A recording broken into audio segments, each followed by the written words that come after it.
Good morning.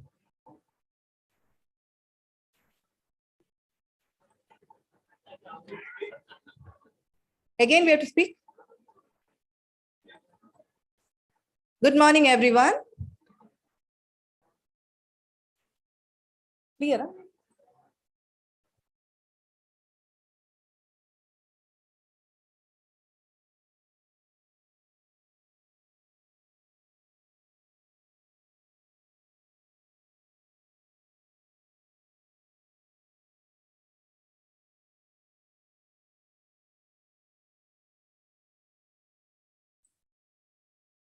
Hello, Ravi. Ravi.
Doctor साहब good morning मैं तो कल ही हो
Morning, sir.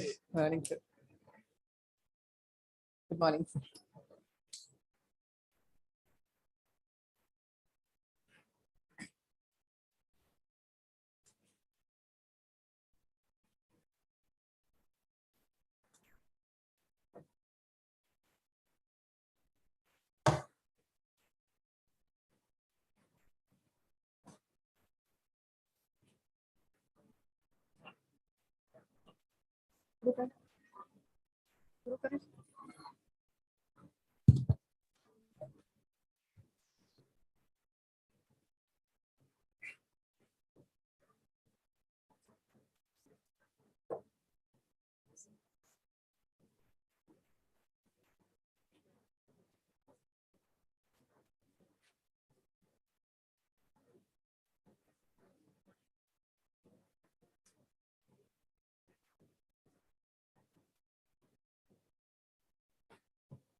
A very good morning to everyone.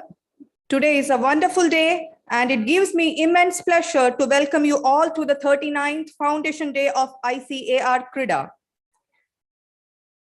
We have on dais Dr. Trilochan Mahapatra, former Secretary, Department of Agriculture, Research and Education, and Director General ICAR, Dr. V.K. Singh, Director ICAR-CRIDA, Dr. B. Venkateshwarlu, former VC Vasantrao Naik, Marathwada Krishi Vidyapit, Parbani, Maharashtra, Dr. A.M. Sheikh, former VC Anand Agriculture University, Anand, Gujarat, Dr. Y.S. Ramakrishna, former Director ICAR-CRIDA, Dr. S.S. Toma, former Director Research and Services, JN Krishi Vishwavidyalay, Jabalpur, Dr. H.N. Verma, former Director IIWM, Bhubaneswar, and Dr. Sheikh and Meera, Director Atari Zone 10, Hyderabad.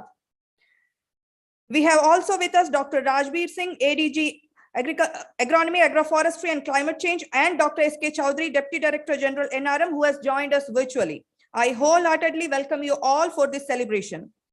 I now request our Director, Dr. V.K. Singh, sir, to extend a warm welcome to our today's chief guest, Dr. Trilochan Mahapatra, with a floral bouquet.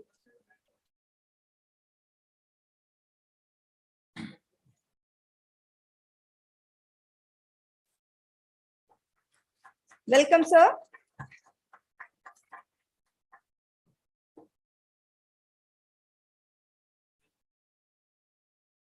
So please welcome Dr. B. Venkateshwarlu, former VC, Vasantrao Naik, Marathwada Krishi Vidyapit, with a floral bouquet. I once again request our director to extend a warm welcome to Dr. A.M. Sheikh, former VC, Anand Agriculture University. Welcome, sir. So please welcome Dr. Y.S. Ramakrishna, former Director ICAR-CRIDA.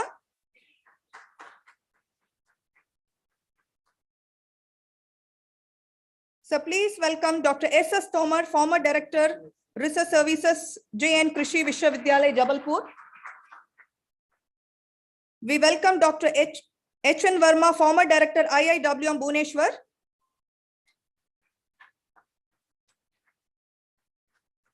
So please welcome Dr. Sheikh and Meera, Director Atari Zone 10, Hyderabad. Thank you, sir. We welcome you to the 39th Foundation Day of CRIDA. Thank you so much, sir. I now request Dr. S.K. Bal, PCI Kripam, to welcome our director with a floral bouquet.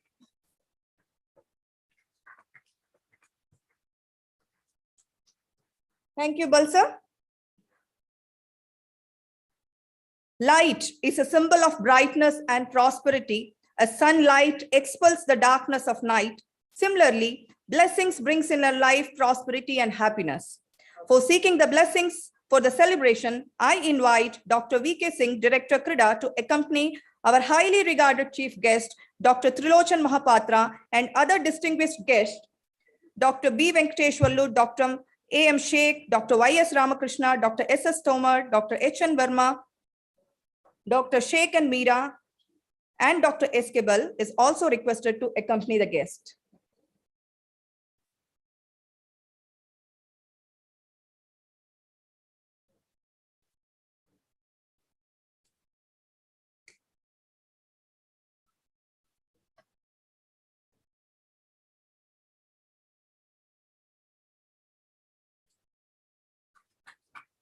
Ma Saraswati, the goddess of knowledge, we pray for your blessing. Give us wisdom to make this world a better place. May all the human beings live in harmony with nature and other forms of life. May the truth prevail. May the darkness of ignorance be swept away by the dawn of self-realization.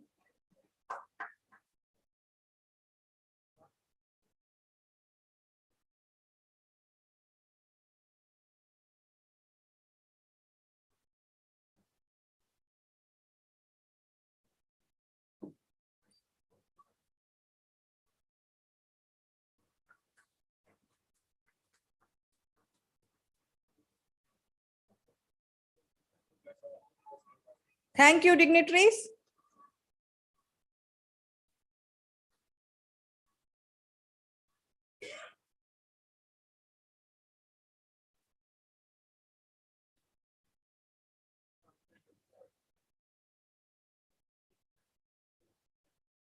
Sir.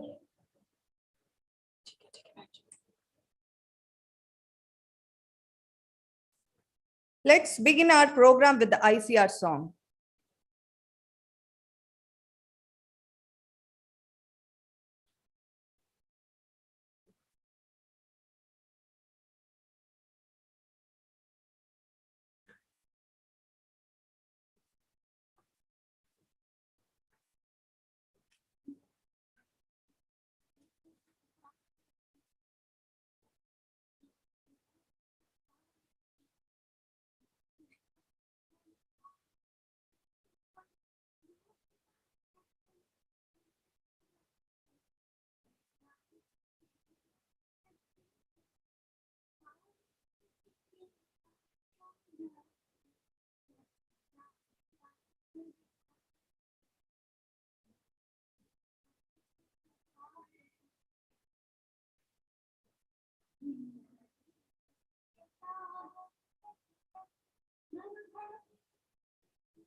Foundation Day celebration gives us an opportunity to cherish our achievements and also rededicate ourselves to face the new challenges that lie ahead.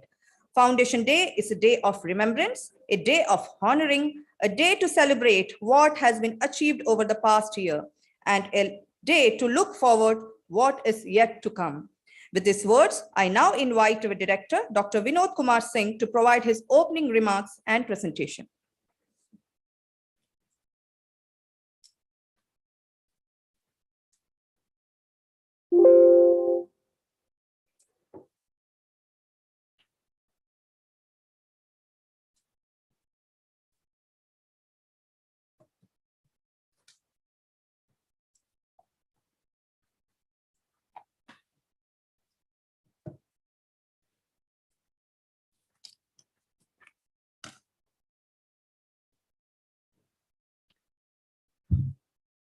Honorable Chief Guest, for this very important Foundation Day,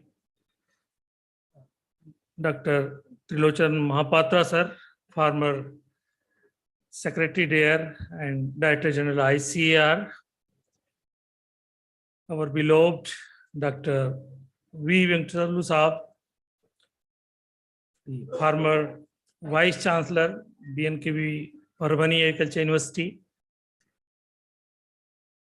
our Deputy Director General, Dr. S.K. Chaudhary Saab, Deputy Director NRM ICAR, he is online. Dr. Y.S. Ramakrishna Sahab, former director to this very prestigious institute. Dr. Rajbir Singh, Additional Director General, Agronomy, Agroforestry and Climate Change, is online. Learned member of RAC, Dr. H.N. Burma Sahab, Dr. Sheikh Sahab, Dr. S.S. Tomar Sahab, and my friend, Dr. Sheikh Meera ji. I am really fortunate to have you, Dr. Sahab, your first time in this kind of gathering at CRIDA. I welcome you, recently joined director for Atari Hyderabad, Dr. Bal. Many my senior colleagues, retired colleagues, pensioners, especially in the first row sitting heads, I can't take a name to all, but I welcome all of you at the Foundation Day of CRIDA. This is 39th Foundation Day, and this whole accomplishment and credit goes to all of you that you could have built this institution. That's why we are playing on it. And my friends, head of divisions, project coordinators, scientist in charges, unity in charges, scientist colleagues, administrations, CEO, Chief Administrative Officer, Finance Officer, and other administrative staffs, supporting staffs, contextual staffs, friends, students. Most importantly, the distinguished farmers who has come from all across the country to receive the recognition on this eve. I welcome all of you and other friends who have joined this event online. Almost more than 100 institutions, personnel from our AICRP, Krishi Vigyan Kendra, and the Ataris, they have joined. I welcome all of you, those who are in online. मैं आगे के वक्तव्य को हिंदी में महोदय आपकी अनुमति से बोलना चाहूँगा, क्योंकि बहुत सारे हमारे साथी हिंदी भाषी क्षेत्रों से, विशेष करके किसान, यहाँ पधारे हुए हैं या ऑनलाइन जुड़े हुए हैं, तो यह संप्रेषण उन सब तक पहुँच जाए, इसलिए मैं जो प्रेजेंटेशन है वो अंग्रेजी में है, अंग्रेजी में पढ़ा जा सकता है और हिंदी में सुना जा सकता है। मैंने इसको दोनों को एक हाइब्रिड मोड में लेकर आपके सामने प्रस्तुत करने का प्रयास करूंगा। मित्रों, 1984 में इस संस्थान की क्रीडा के नाम से बुनियाद रखी गई थी, लेकिन शुरुआत 1972 में हो चुकी थी, जब कनाडा के सौजन्य से यहाँ पर शोध कार्य शुरू हुए थे।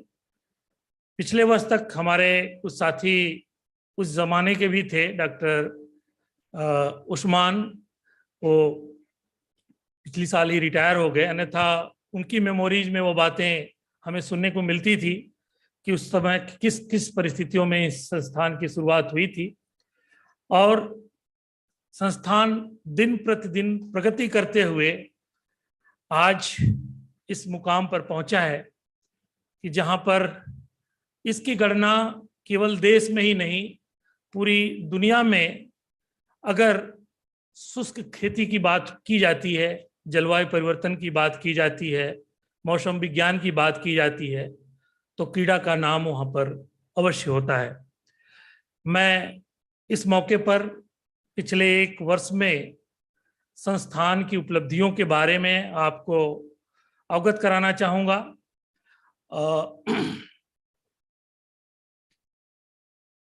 आगे नहीं जा रहा।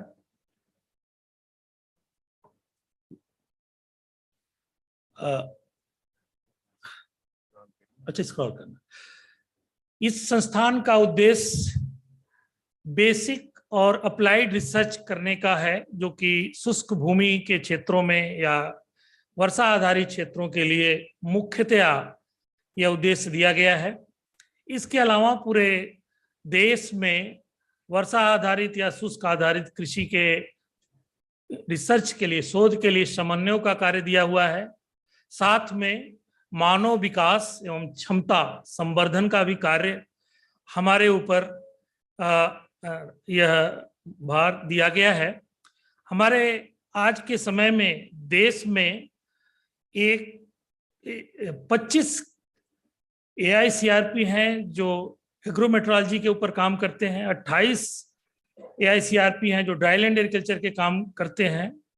हमारे पास 205 ऐसे स्थान हैं पूरे देश में जहां पे निकरा से क्लाइमेट रेजिलेंट एग्रीकल्चर से संबंधित कार्य किया जाता है। और इस संस्थान में एक कृषि विज्ञान का केंद्र है जो रंगारेड्डी डिस्ट्रिक्ट में आता है, जो उस जिले के विकास के लिए तत्पर है। मैं संस्थान की उपलब्धियों को विशेष करके 2022 और 23 के बारे में बताना चाहूँगा।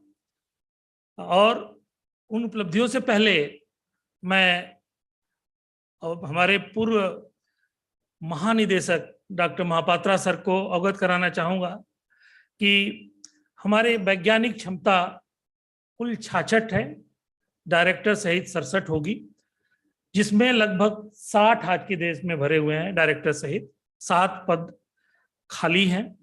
लेकिन तकनीकी संवर्धन, तकनीकी व कृषि विज्ञान केंद्र व एडमिनिस्ट्रेशन में यह संख्या बहुत कम है। हमारी 46 पद तकनीकी के, केवीके में 5 पद, एडमिनिस्ट्रेशन में 25 पद और स्किल सपोर्टिंग में 13 पद, कुल 96 पद आज के दिन में खाली हैं।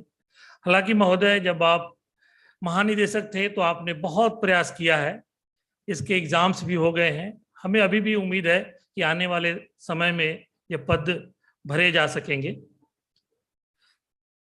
विगत एक वर्ष में संस्थान ने प्रयास किया है कि जिनका कुछ भी अगर ड्यू है, नियम के तहत है, तो उसको जरूर किया जाए। हम लोगों ने इस दौरान वैज्ञानिक वर्ग में 11 लोगों का प्रमोशन किया और साथ में 2 वैज्ञानिक हमारे रिटायर भी हो चुके, लेकिन 4 नए वैज्ञानिकों ने इस संस्थान में ज्वाइन किया है। तो यह हमारे लिए खुशी की बात है कि हमारी वैज्ञानिक क्षमता लगभग बहुत अच्छी हो चुकी है और हम उम्मीद करते हैं कि आने वाले समय में बहुत अच्छा कार्य हमारे वैज्ञानिक करेंगे। तकनीकी संवर्ग में 1 प्रमोशन हम लोगों ने किया है, बाकी कुछ है वो अब हम शीघ्र ही उसे पूरा करने जा रहे हैं। वैसे तकनीकी की जितनी संभव प्रमोशन थे हमने लगभग पूरा कर लिया है। एडमिनिस्ट्रेशन में 1 प्रमोशन किया गया और 1 लोग रिटायर हुए हैं। स्किल्ड स्टाफ में भी 1 प्रमोशन संभव हो पाया है और 1 लोगों का रिटायरमेंट हुआ है। एडमिनिस्ट्रेशन में 2 हमारे नए साथी ज्वाइन किए हैं। इसमें एक हमारे chief administrative officer Shri Sushil Kumar ji और एक फाइनेंस के साथी ने ज्वाइन किया है। तो लेकिन इसके अलावा बाकी पद हैं, चाहे वो एओ का हो या असिस्टेंट के पद हैं या फाइनेंस में है, उनकी भारी कमी है। मैं उम्मीद करता हूं कि भारतीय कृषि अनुसंधान परिषद शीघ्र इसे पूरा भरने का प्रयास करेगा, जिससे कि संस्थान का कार्य सुगम हो सके। महोदय, हालांकि हमारे संस्थान में स्टाफ की भारी कमी है, उसके बावजूद भी यहाँ पे आप देखकर आपको खुशी होगी कि संस्थान ने बड़ी निपुणता से कार्य किया है और पिछले 1 वर्ष में 100% जो भी धनराशि उपलब्धि कराई गई उसका हम लोगों ने सदुपयोग किया है और संस्थान के प्रगति में इसका बहुत बड़ा योगदान है। सर, संस्थान के वैज्ञानिकों ने केवल नए नवाचार ही नहीं किए हैं, बल्कि इंस्टीट्यूट में नए परियोजनाओं का भी समावेश किया गया है। इंस्टीट्यूट में कुल 47 प्रोजेक्ट अपने संस्थान से संबंधित हैं। 12 प्रोजेक्ट बाहर से लाए गए हैं। कॉन्ट्रैक्ट रिसर्च प्रोजेक्ट इस दौरान 4 लाए गए हैं। कंसल्टेंसी प्रोजेक्ट 8 चल रहे हैं। और विशेष उपलब्धि के तौर पे मैं बताना चाहूंगा कि वैज्ञानिकों ने बड़ी मेहनत के साथ इस वर्ष 97 रिसर्च पब्लिकेशन किए हैं, और उसमें 7.5 से ऊपर, 7.5 से 10 के बीच में 34 पब्लिकेशन है। एक बहुत बड़ी उपलब्धि है हमारे साथियों की। और 10 नास रेटिंग के ऊपर 12 पब्लिकेशन इस वर्ष हमारे साथियों ने लाया है, और वह नास रेटिंग लगभग कई केसेस में 18 के आसपास भी है। तो ये मैं इस मौके पर अपने साथियों को बधाई देता हूं, और उम्मीद करता हूं कि आप इससे और अच्छा परिणाम आने वाले समय में लाएंगे। हमारे वैज्ञानिकों ने जो कार्य किए हैं उसकी बहुत सारी फिल्में, बहुत सारे डिसीजन सपोर्ट सिस्टम इत्यादि बनाए हैं। उसके लिए कॉपीराइट देश में इस समय जो कार्य किए गए हैं, 21 कॉपीराइट, नए कॉपीराइट इस वर्ष हमने प्राप्त किए हैं। हम लोगों ने बहुत उन्नत किस्म का एक कार्य किया है। गत वर्ष जो हीट वेव हुई थी उसका एनालिसिस करके उसको डॉक्यूमेंट किया, उसको पॉलिसी मेकर्स के पास पहुंचाने का प्रयास किया। इसमें हमारे संस्थान के वैज्ञानिकों का, विशेष करके एग्रोमेट्रोलॉजी के वैज्ञानिकों का एक, और निकरा के साथियों का, चाहे यहाँ पर हो चाहे देश के विभिन्न भागों में काम कर रहे हैं, उनका बहुत महत्वपूर्ण योगदान रहा है। हमारे पास जो इंफ्रास्ट्रक्चर है उनके संरक्षण और संवर्धन का कार्य भी हम लोगों ने इस वर्ष किया है। इसमें सबसे महत्वपूर्ण उपलब्धि है जो फेज 3 हमारा ICAR का है, वहाँ पे फेंसिंग लगभग खत्म थी, उसको दोबारा हम लोगों ने अपनी भूभाग को संभालते हुए फेंसिंग करा ली है। इसके अलावा कई लैब्स और कॉन्फ्रेंस फैसिलिटीज का भी हम लोगों ने रिनोवेशन कराया। उसके में कुछ नई चीज़ों को लाने का प्रयास किया। जिस हाल में हम बैठे हैं इसका भी उन्नयन हम साथियों ने मिलकर किया था। हमारे 3 फार्म पॉन्ड ICAR में और GRF में एक फार्म पॉन्ड बनाने का हम लोगों ने इस बार निर्णय लिया था, जो कि पूरा हो चुका है। सोलर बेस्ड फार्म पॉन्ड जो कृषि विज्ञान केंद्र में हम लोगों ने एक मॉडल के तौर पे बनाया है, जिसको बहुत सारे किसान भाई व बाकी तमाम, चाहे वो पॉलिसी के लोग हों चाहे एडमिनिस्ट्रेशन से संबंधित हों, देखकर बाकी क्षेत्रों में अपना रहे हैं। हमने नई कार पार्किंग की व्यवस्था करने का प्रयास किया है, जिससे गाड़ी को रखने का एक अच्छा जगह दी जाए। वो भी लगभग पूर्ण होने के लिए तैयार है। इस दौरान संस्थान में 2 ट्रैक्टर, 1 पिकअप और 2 नई गाड़ियां खरीदी जा रही हैं। उनका आ चुकी हैं और 2 गाड़ियां अभी आने वाली हैं। हमारे साथियों ने न केवल शोध कार्य किया है, बल्कि अपनी तकनीकी को किसानों तक पहुंचाने में भी बहुत महत्वपूर्ण योगदान दिया है। इसमें चाहे हमारा KVK रंगारेड्डी डिस्ट्रिक्ट हो, एक्रिप ड्राई लैंड हो, एक्रिप एम हो, हमारा निकरा प्रोग्राम है। इसमें करीब 5,15,000 किसान सीधे सीधे इससे लाभान्वित हुए हैं, और यह लगभग 350 जो डिस्ट्रिक्ट हैं, पक्ष या परोक्ष रूप में हम लोग वहां तक अपनी बात को पहुंचाने में सक्षम रहे हैं। इसके अलावा जो हमारे नए जो युवा हैं, जो विभिन्न संस्थानों में, विश्वविद्यालयों में पढ़ रहे हैं, वो ड्राई लैंड के ऊपर वह सीखने का प्रयास करते हैं। उनसे हमें अनुरोध आता है, तो हम लोगों ने एक नई व्यवस्था के तहत 2 बैच में 4-4 महीने का रावे प्रोग्राम ऑर्गेनाइज करने का प्रयास किया है। उससे भी 180 ग्रेजुएट्स हमारे साथियों के द्वारा लाभान्वित हुए हैं। हमारे साथी सिर्फ रावे में किसानों के बीच या इंडस्ट्री नहीं बल्कि हर सप्ताह एक लेक्चर 2 घंटे का देते हैं, जिससे कि वो छात्र इस संस्थान की कार्यप्रणाली या विश्व में होने वाले नए आयाम से परिचित होते हैं, जिससे कि उनका आगे का भविष्य और ज़्यादा अच्छा बन सके और देश की सेवा में वो निपुणता से कार्य कर सकें। मैं इस दौरान बताना चाहूँगा कि संस्थान ने कुल 11 MOU साइन किए हैं। वह ICAR इंस्टीट्यूशन हैं, यूनिवर्सिटीज़ हैं, स्टेट डिपार्टमेंट हैं, प्राइवेट ऑर्गेनाइजेशंस हैं। प्राइवेट ऑर्गेनाइजेशन के अलावा कुछ ख्वासी ऑर्गेनाइजेशंस हैं, जैसे इफ्को हुआ। ये सारे लोग हम लोग साथ मिलकर काम कर रहे हैं। कैपेसिटी बिल्डिंग, ट्रेनिंग्स, डिमॉन्स्ट्रेशन, इनमें हम लोग एक साथ इन कार्यों को अपना रहे हैं, जिससे कि मैनेज जैसा संस्थान भी हमारी सेवाओं को दिन प्रतिदिन लेता है। उसको हम लोगों ने MOU के रूप में करके एक दिशा दी है और हमारी तकनीकी का समावेश इसके माध्यम से पूरे देश में बड़े आसानी से हो सकता है। इस दौरान 3 बड़े कॉन्फ्रेंसेस पिछले 1 साल में हमारे संस्थान ने किया। एक उसमें महत्वपूर्ण programme potential of panchabhutas for sustainable climate resilient rain fed agriculture के ऊपर सितंबर माह में किया गया। एक इंडस्ट्री के साथ एनुअल कोऑपरेटर्स मीट कॉन्फ्रेंस किया गया 2 दिन का अक्टूबर के महीने में।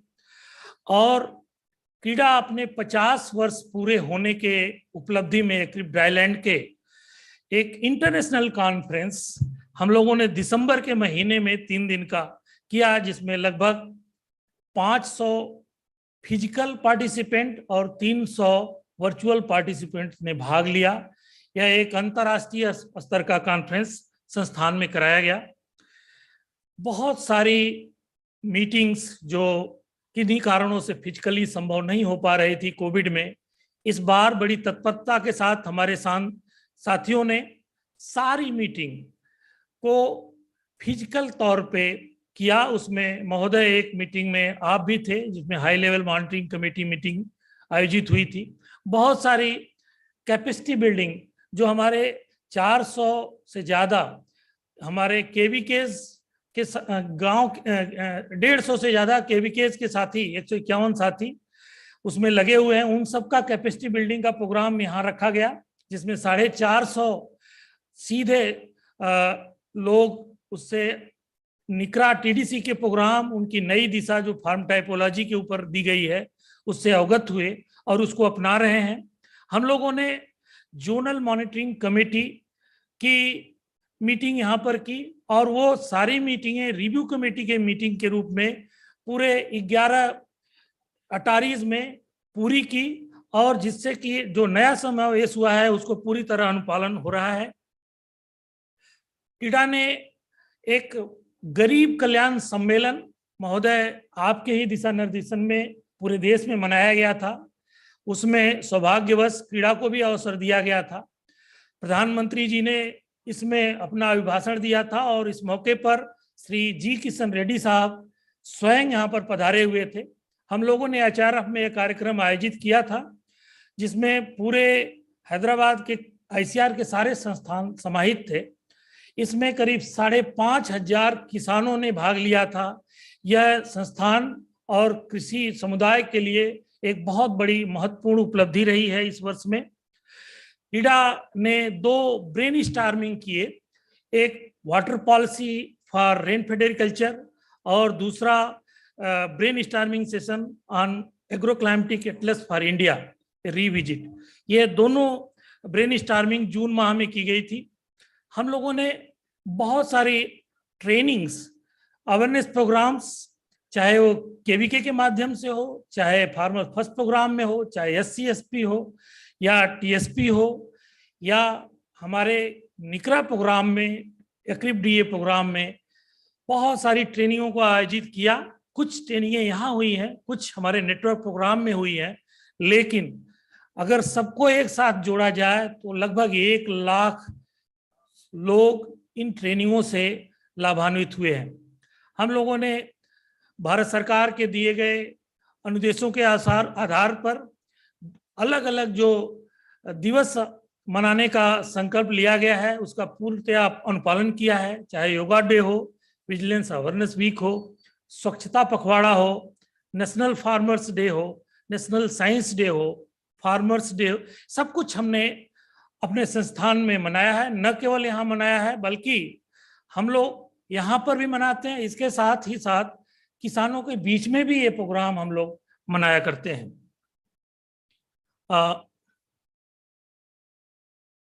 हम लोगों ने इस दौरान कुछ पॉलिसी फ्रेमवर्क भी विकसित किए हैं, ड्राट असेसमेंट के ऊपर, prioritisation of rainfed area, risk management, water set guidelines, और इसके बहुत ही निकट समय में एक भारत सरकार के द्वारा क्रीडा को दिया गया था क्रॉप डाइवर्सिफिकेशन के ऊपर एक पॉलिसी फ्रेमवर्क तैयार करने को, उसको भी अब हम लोगों ने कई संस्थान, जैसे मोदीपुरम का संस्थान है, NBSSL यूपी है, नियाप है, उनके साथ मिलके बना दिया है और उसका फाइनल रूपरेखा अब भारत सरकार को प्रस्तुत होने वाली है।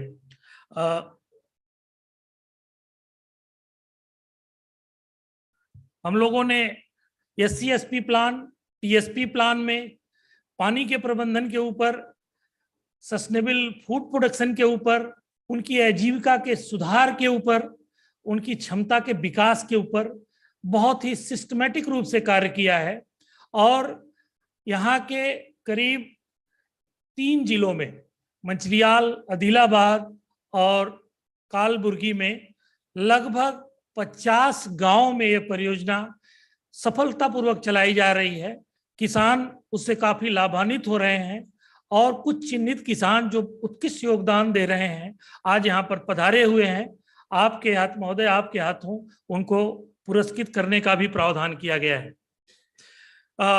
इस दौरान बहुत सारे डिस्टिंग्विश विजिटर, विशेषकर श्री V श्रीनिवास जो सेक्रेटरी रहे हैं, वो पधारे थे। उन्होंने कार्य को देखकर यहाँ के स्वच्छता व प्रबंधन के बारे में महोदय आपको उन्होंने एक पत्र लिखा था जिसकी कॉपी हम लोगों को भी प्रेषित की गई थी। इससे हमारे संस्थान के लोग और भी उत्सुकता के साथ बढ़ चढ़कर कार्य में भाग ले रहे हैं। इस दौरान लद्दाख के लेफ्टिनेंट गवर्नर श्री राधाकृष्ण माथुर जी भी पधारे। उन्होंने भी जलवायु परिवर्तन संबंधित कार्य को लेह लद्दाख में शुरू करने का आह्वान किया है।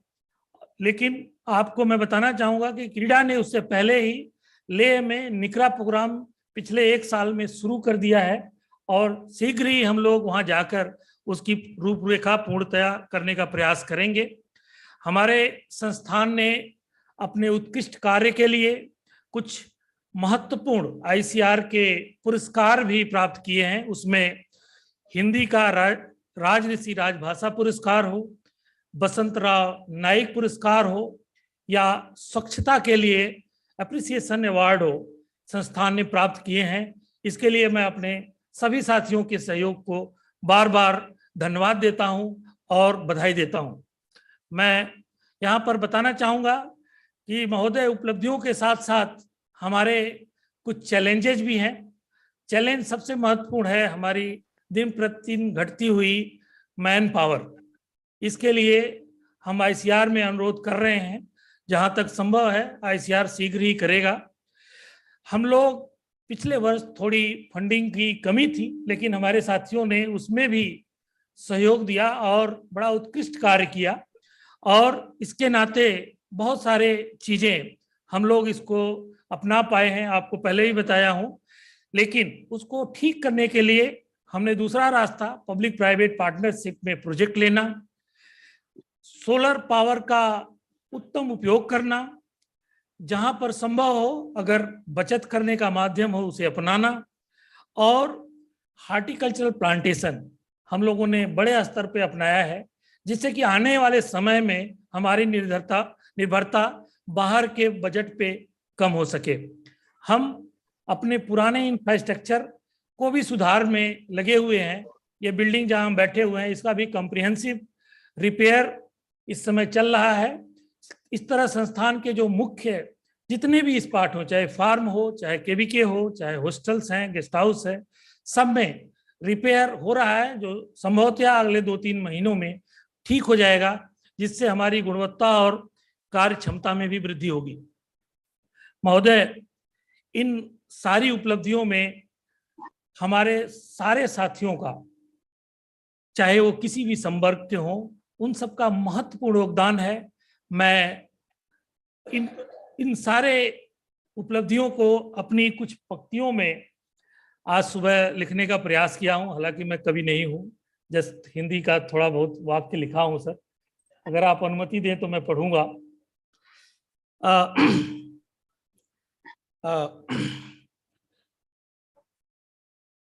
आधे भूभाग पर फैली सूखी खेती में समृद्धि लक्ष्य हमारा है। आधे भूभाग पर फैली सूखी खेती में समृद्धि लक्ष्य हमारा है। 40% जन की 70% पशुधन का जीवन यापन का ये सहारा है। आधे भूभाग पर फैली सूखी खेती का लक्ष्य हमारा है। विषम परिस्थिति जलवायु परिवर्तन से इसके संकट और गहराया है, लेकिन क्रीडा की नव वैज्ञानिक सोच ने इस संघर्ष में रास्ता दिखलाया है।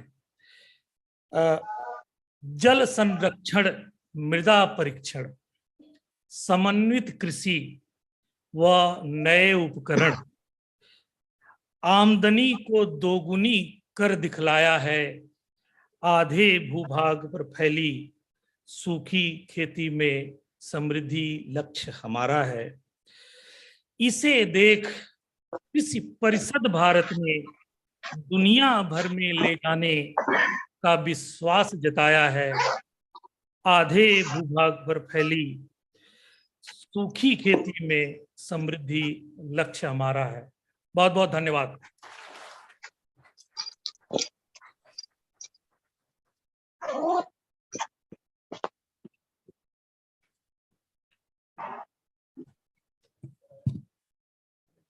Thank you so much, sir, for the opening remarks. Now, I would like to invite an eminent researcher who has demonstrated national level leadership in climate change and dryland agriculture domains. I invite Dr. B. Venkateshwarlu, former Vice Chancellor Vasantrao Naik Marathwada Krishi Vidyapeeth and former Director ICAR-CRIDA to give his remarks.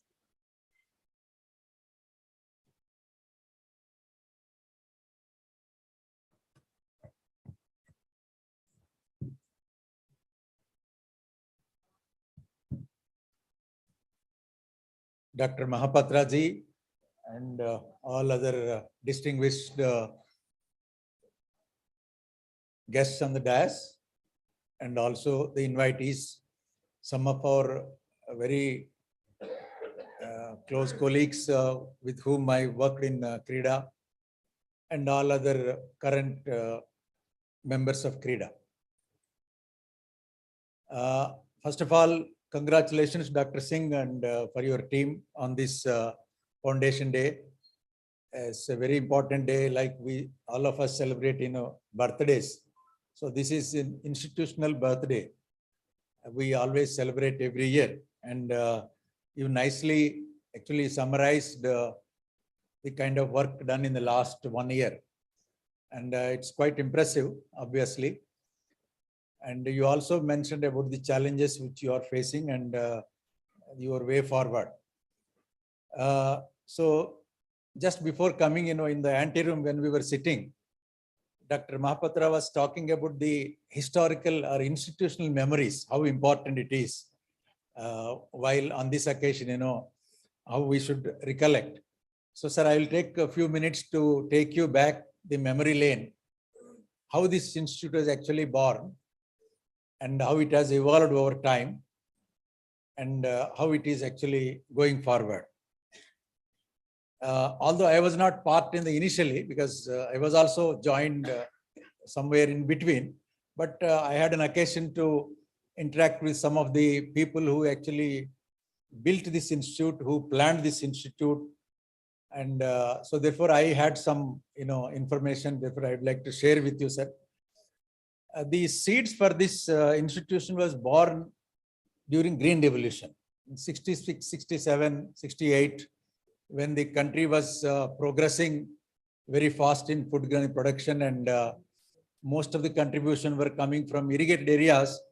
So the then Prime Minister and the then DG, Dr. Swaminathan, and the then DDG of NRM, Dr. J.S. Kanwar, they had a discussion that while we made some good progress in irrigated areas, we also need to talk about rain-fed areas, because that time, sir, rain-fed areas were 70%. Dr. Singh just now said it is of 50% or so, but at that time it was 70% and irrigated area was only 30%, maybe even more than 75%. So it was a concern at that time for the then Prime Minister Indira Gandhi ji. And if you remember, sir, there was a 20-point program in 1969. And the point number 2 at that time, out of the 20 points, was dryland farming. This was the word used at that time. So the point number 2 was improving the status of dryland farming. Literally, that was the word, So that is where the thinking started, that, we must really put some money, put some investments, some research into dryland farming. And Dr. Kanwar and his team were sent to various countries to study what is happening in dryland farming globally and then what we should do. So that is how we visited Canada, Australia, along with so many other experts, and then had some discussions with people in Texas and Canada, Saskatchewan, and then the idea was born that we must do something in dryland farming in India also. And then the ICAR-CRIDA was born. And sir, actually, ICAR-CRIDA, or the dryland project, as it is called that time, was one of the few ICAR-CRIDs, so maybe among 4 or 5 in the initial stages, which were born in 60s, late 60s, along with rice, wheat, and model agronomy. So it has a very long history, although Dr. Singh said 39th birthday. It's not really 39th birthday, it's institute birthday, but if you see the dryland farming research as a whole, it's more than 50 years. So that way, it has a long history. So 69, when the idea was born, and it took about 2 to 3 years, to get funding from, collaboration, because that time, ICAR budget was very small. So ICAR perhaps thought that we don't have enough budget to start another ICAR in the way it was envisaged. So therefore, the Canadian collaboration was sought from CIDA or so. And then not only money, but very rarely, sir, it happens that Canadian scientists came here. And for a decade or so, they were working here. In fact, when I joined also, a lot of scientists were sitting. So that is how, it started in fact, I would say, compared to many other ICAR-CRIDs, it was a rich start for ICAR-CRIDA because of Canadian money and also Canadian expertise. We had imported vehicles those days, 69, 70 running. And many ICAR-CRIDs were jealous at that time about ICAR-CRIDA because, you had very beautiful infrastructure and all that. So that is about the beginning. And sir, later on, when it, even before CRIDA was born, 83, 84, this National Watershed Development Program came, and CRIDA and Dehradun Institute, they were in very limelight because the whole guidelines were drawn for implementation of watershed program, and many of our scientists were continuously traveling all over the country to, model watershed program, to redesign it, to guide the states in implementing, to develop manuals, to draw the manual. So it was completely, we were very much in limelight.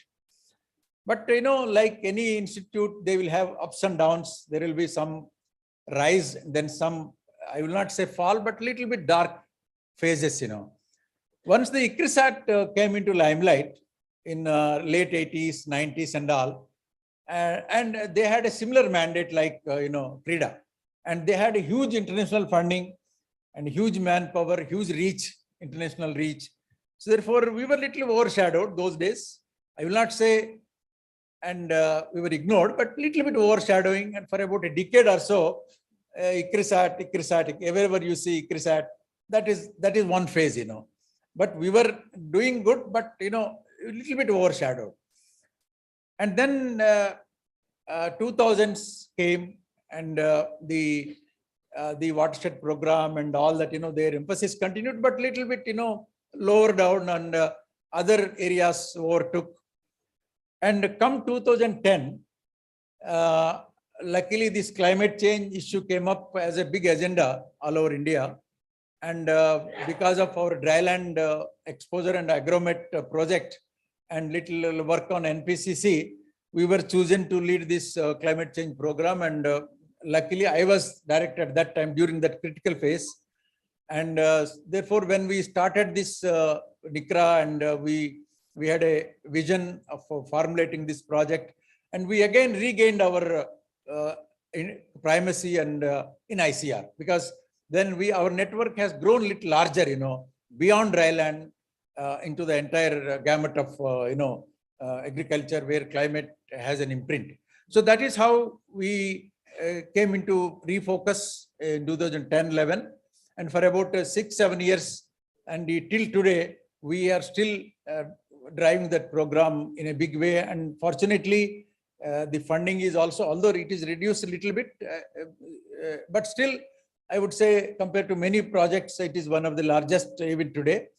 Thanks to your leadership during that time, maybe in the 2015 to 20, and even now, and Dr. Ayyappan's initial leadership and many DDGs. So we had a very, wonderful support from the council, and also a lot of money being poured in.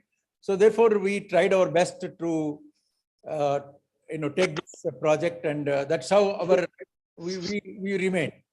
Now, Dr. Singh's leadership last 1 year, I have been observing, he is trying to do his best in terms of getting some good projects, and some funding, more funding from different institutions. And I'm sure with his leadership, he will be succeeding. But finally, recording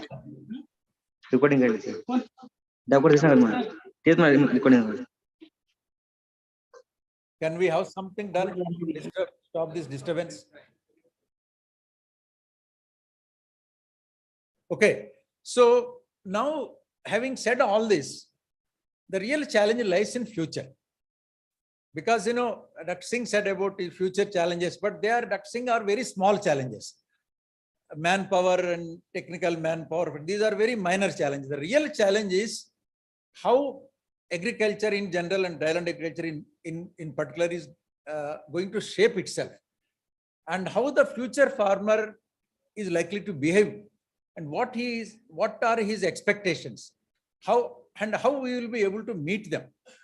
Because the farmer of 2025, 2030, 2040 will not be like a farmer of the past, where, he was very limited ambition, and, if you give some technology, take some seeds, some implement. No, his expectation will be totally different. He will be very IT savvy, he'll be educated, and he'll be totally demanding.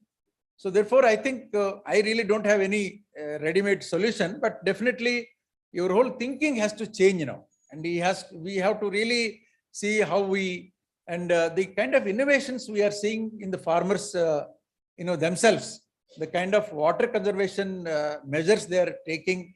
In fact, I see many farmers looking at YouTube channels and knowing what is happening in Israel, what is happening in Brazil, what is happening in Mexico in water conservation, and asking, can we do it in here? So our scientist thinking and his own broad has to really improve. It has to be much more than reading some journals and reading some literature and all. It has to be totally global, and it has to be totally radical in our approach. Then only we will be able to satisfy the future farmers' demand.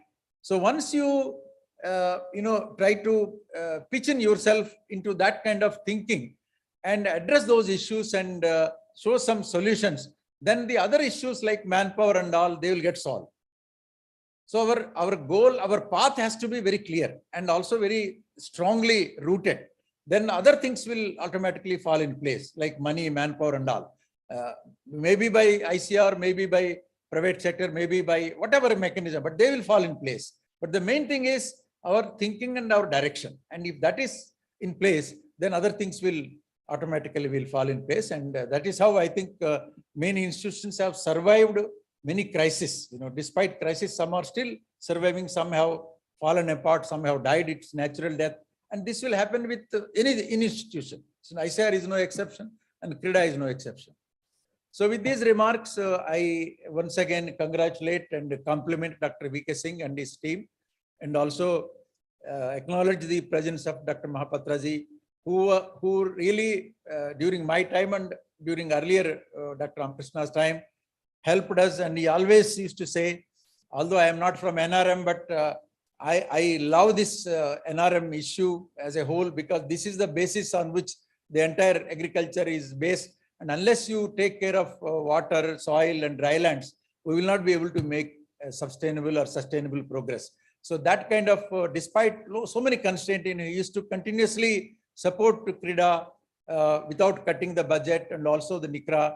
And because of that, we are now in a position to, place our success before in fact, on 17th in Varanasi, I have a chance by ICR, I was asked to address the G20, all the director generals, on how our Indian program on NICRA has so far traveled, and what is our vision, so that G20 countries will be able to share our experiences. And Dr. Mahapatra has helped us to shape this presentation. In the last 1 week, we were working on this and it is ready now. So this is how the whole image of the country also will be shared among the G20 countries. So with these remarks, I took a little more time, but I thought that Dr. Mahapatra Sahab should know about our history so that he can reflect on his own vision as to where we should really move forward. Thank you very much.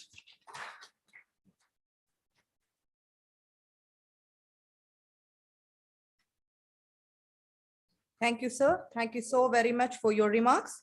I now invite an inspiring mentor who is known for his educational planning and administration.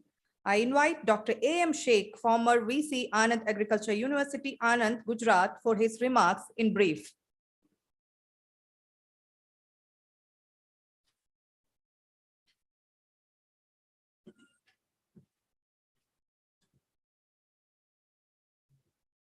Good morning to everybody, सुप्रभात। सब लोगों को सुप्रभात में करता हूं। On the occasion of the Foundation Day of 39th Foundation Day of the CRIDA, dignitaries on the dais, respected Trilochan ji Mahapatra, ex-Director General and Secretary, Department of Agriculture and Cooperation, Director Dr. V.K. Singh, ex-Vice Chancellor and the Director of CRIDA, Parbani, BCKV Parbani, ex-Director of CRIDA and Dr. Ramakrishna ji, Director Atari, Dr. Bal, Dr. Verma Sahab, of the dais, retired dignitaries, head of department of different division, technical person, ladies and gentlemen, invited guests, and my beloved farmers, those who are coming from different states, different places of the country. It is a matter of great pleasure for me to be a part of this Foundation Day of the CRIDA. Since my association with the CRIDA is when I was doing the PhD in agriculture meteorology in 1978. At that time, Dr. S.K. Sinha was also involved with us with my project work. Then Dr. Krishnan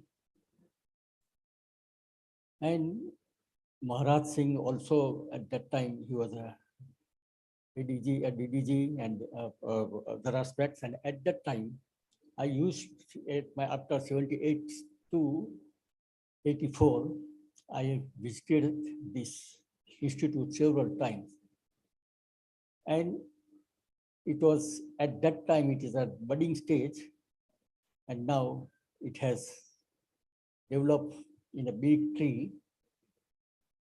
And as a part of RSE and the QRT team, I've seen this progress, and it's a very much excellent progress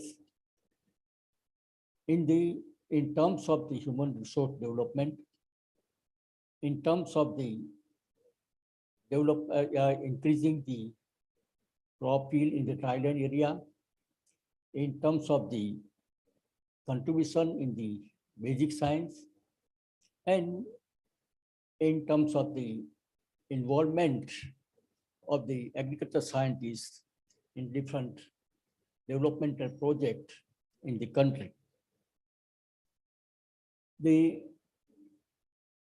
Particularly then, I think the history of the CRIDA has already mentioned by our Venkat Soralu. The ICAR-CRIDA on agrometeorology was a pillar, or we can say it is another branch of the dryland agriculture. National resource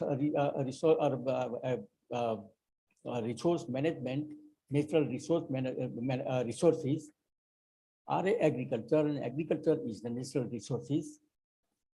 And in that way, the dryland is dependent on vagaries of the rainfall, as well as the physical state of the atmosphere. And so the agrometeorology was initiated, and it was one of the point also by the National Commission on Agriculture that the Agriculture Meteorology Department should be established in different universities as well. And because of that reason, the dryland agriculture in that project, in the morning itself, we are discussing that at that time, the QRT member was respected late Dr. S.K. Sinha Sahab, and he was of a different opinion for the agriculture meteorology. And then the presentation of agriculture meteorology were made by Dr. respected Ramakrishna ji, myself, and 3 more people from Ludhiana and the Coimbatore.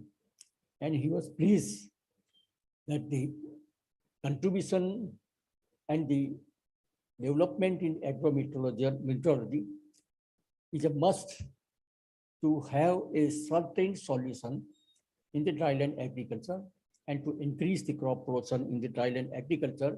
At that time, it was 70 to 75% of the area were under the dryland agriculture, and the contribution in the food grain was also nearly 60 to 65%.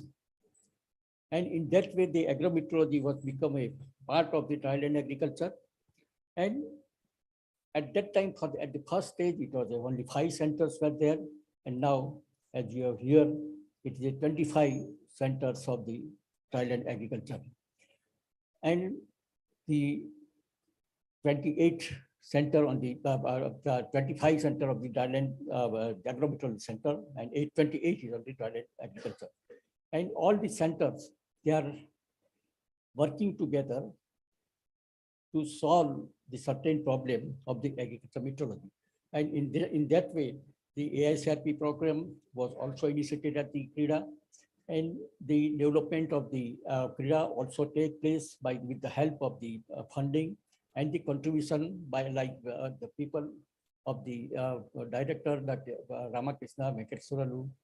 Then at that time, R.B. Singh was there, and many dignitaries were there. That director, who was at that time deputy, Eric, our Jodhpur director was also involved.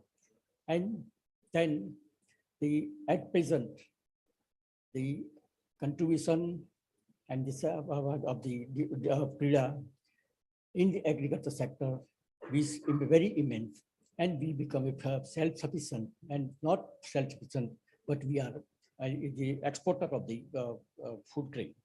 And in that way, it is a matter of great pleasure for all of us, the State Agriculture University, State Agriculture, and at the national level, that this institute has contributed a lot, and the states are also own to the CRIDA for the development of agriculture. I'm very much thankful to organizer for inviting me on the stage and giving me these few words for the CRIDA development and its importance in the agriculture sector, the contribution and the vision of the past Director General of the ICR, like Mangla Rai ji, Paroda Sahab, and the dignitaries and the respected who has presented and present, Dr. Mahapatra ji. His contribution is very immense, and he is taking very keen interest. Under his leadership as a chairman of the advisory committee, the future of the CRIDA is very bright. I wish the CRIDA therefore his best development in the country and best institute in the country. I am very much thankful to all of you for patience hearing. Thank you very much.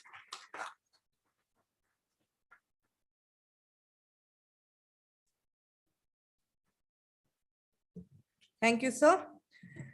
We truly appreciate your words. Next, I would like to invite Dr. Y.S. Ramakrishna, former Director ICAR-CRIDA, a researcher known for his visionary with creativity in agriculture research, for his remarks in very brief.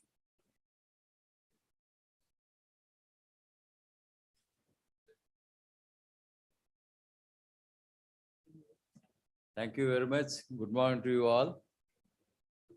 Respected Dr. Mahapatra ji, the chief guest of today's function, and all the dignitaries on the dais, Dr. S.K. Chaudhary sahab, who is online, our DDG NRM, and all the other dignitaries offline, distinguished scientists in the audience, and all my old colleagues and friends and farmers. It's really a wonderful day for me to be with you all, remembering those old days we have spent together here, as well as in the dryland program. After the opening remarks of our director, Dr. V.K. Singh ji, Dr. Venkatesh will try to give a brief history about the total program. And I'm very happy to go back the memory lane to say that I've been associated with the dryland program for the last 51 years. Right from 1971, I joined in this program as a metallurgical assistant with Dr. R.P. Singh, the first founder director of this CRIDA. And we've been working since 71 on dryland programs.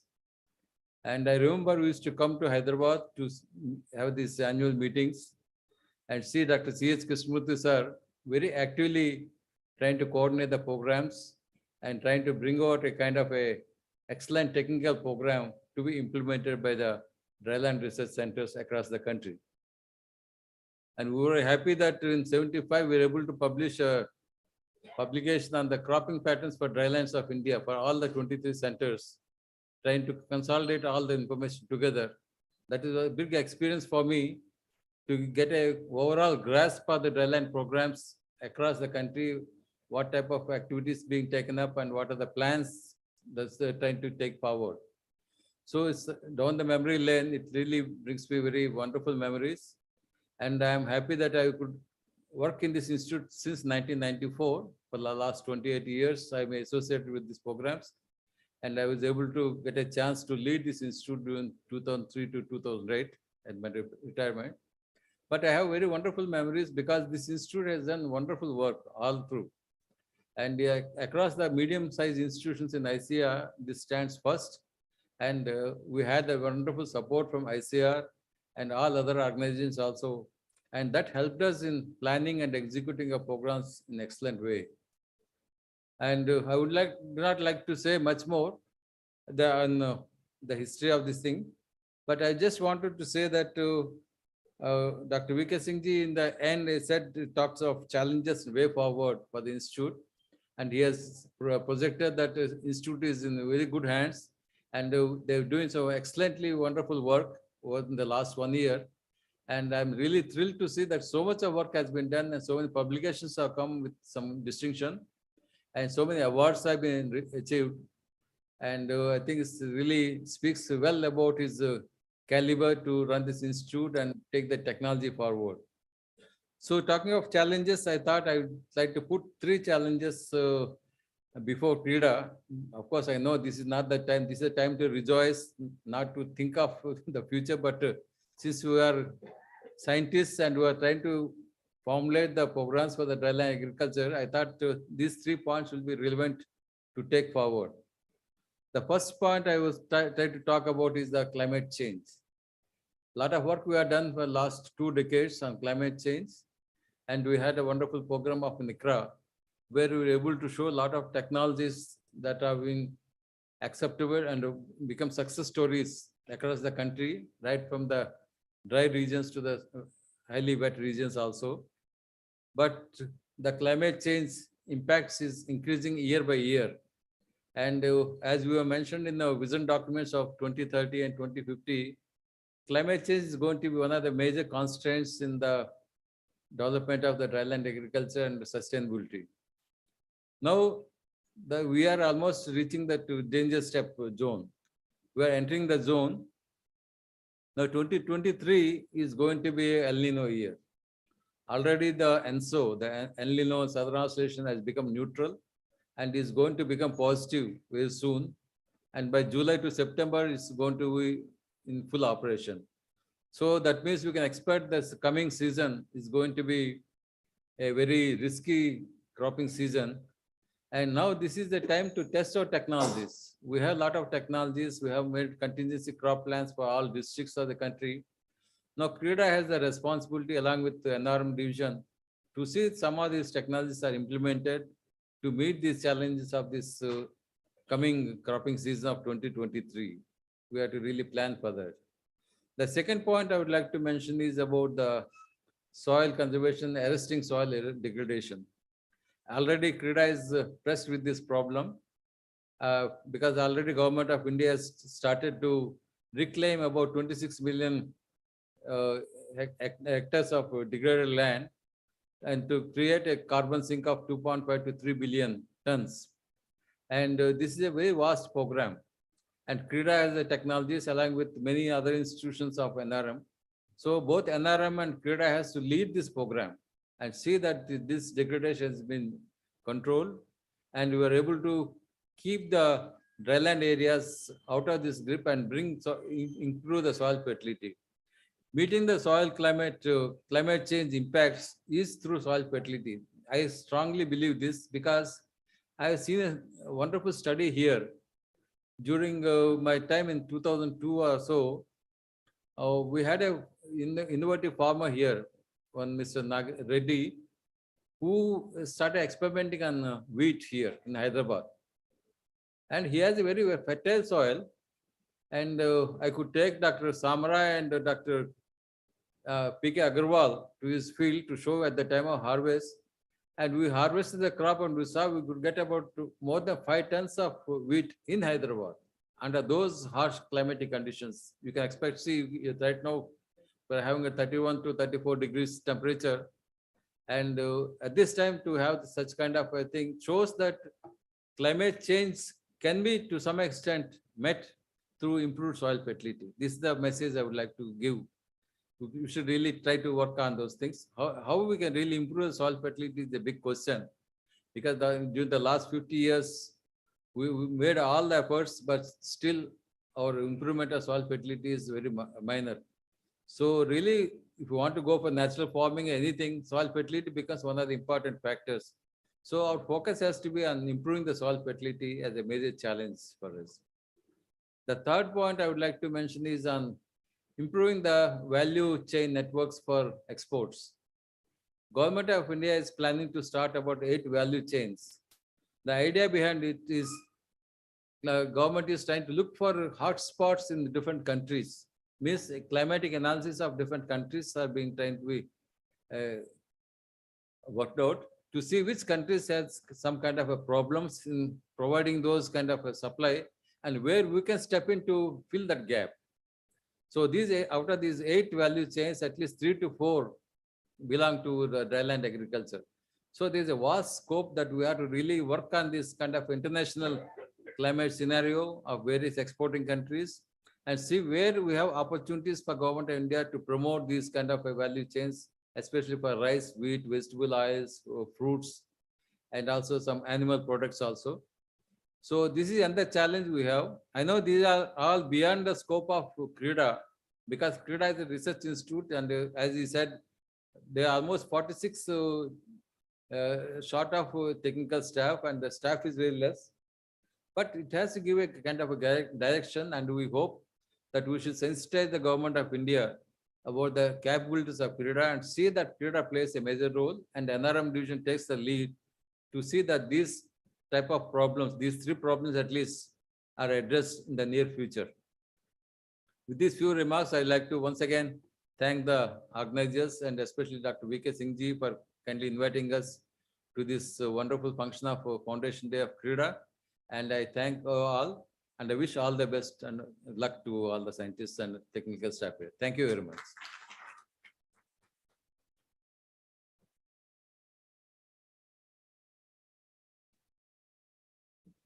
Thank you, sir. Thank you for your remarks. Now, I would like to invite an excellent administrator known for bringing impressive changes in the lives of farmers in the state of MP through his vision during his tenure. I welcome Dr. S.S. Tomar, former Director, Research and Services, Jawaharlal Nehru Krishi Vishwavidyalaya, Jabalpur, for his remarks.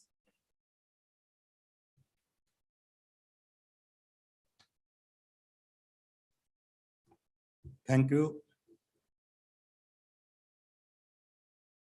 Chief guest of today's function, former DG ICR and Secretary there, Dr. V.K. Singh, Director CRIDA, Dr. Venkateswarlu, former Vice Chancellor,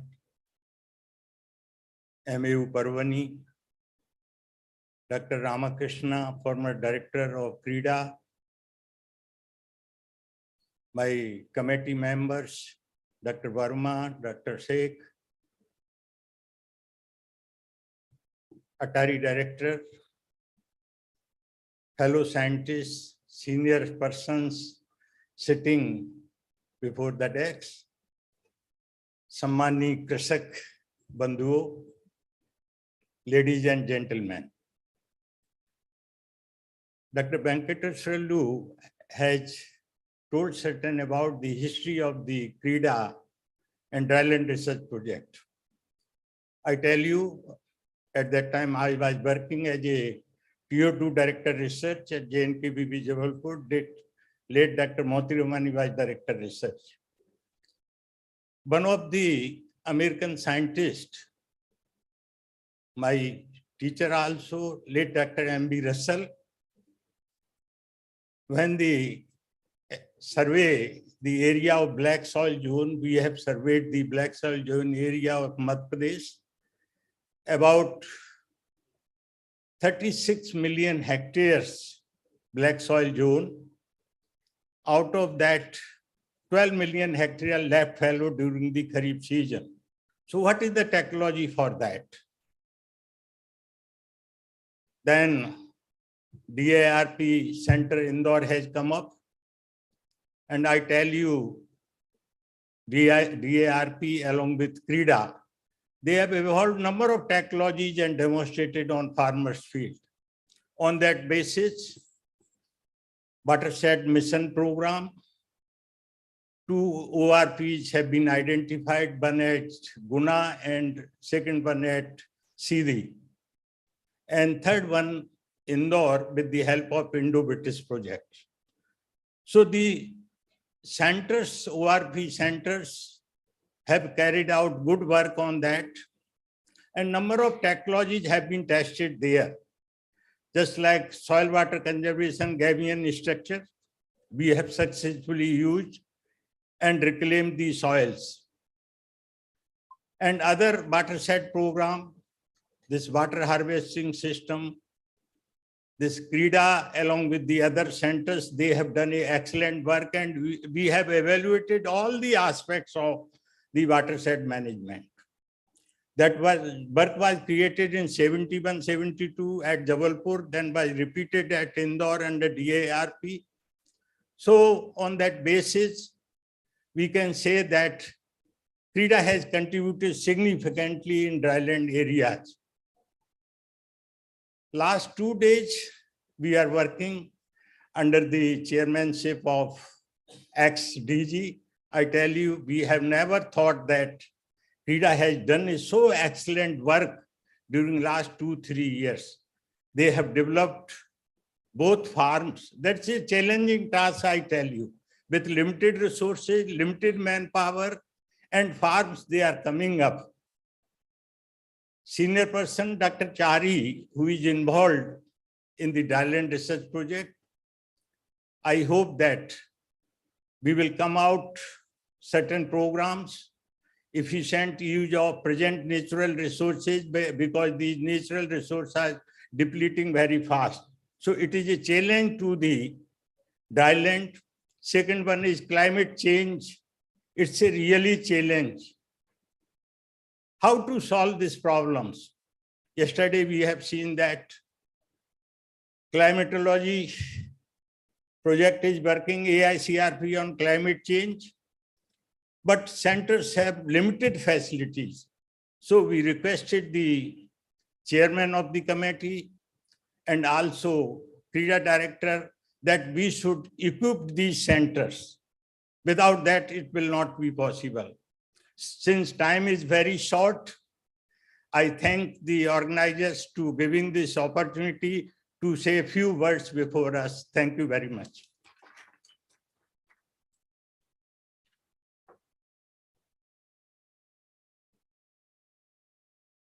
Thank you, sir. I thank you for all the appreciation for ICAR-CRIDA. I now welcome Dr. H.N. Verma, former Director IIWM Bhubaneswar, who is known for research on improved water management technologies for sustainable agriculture production, for his remarks, please.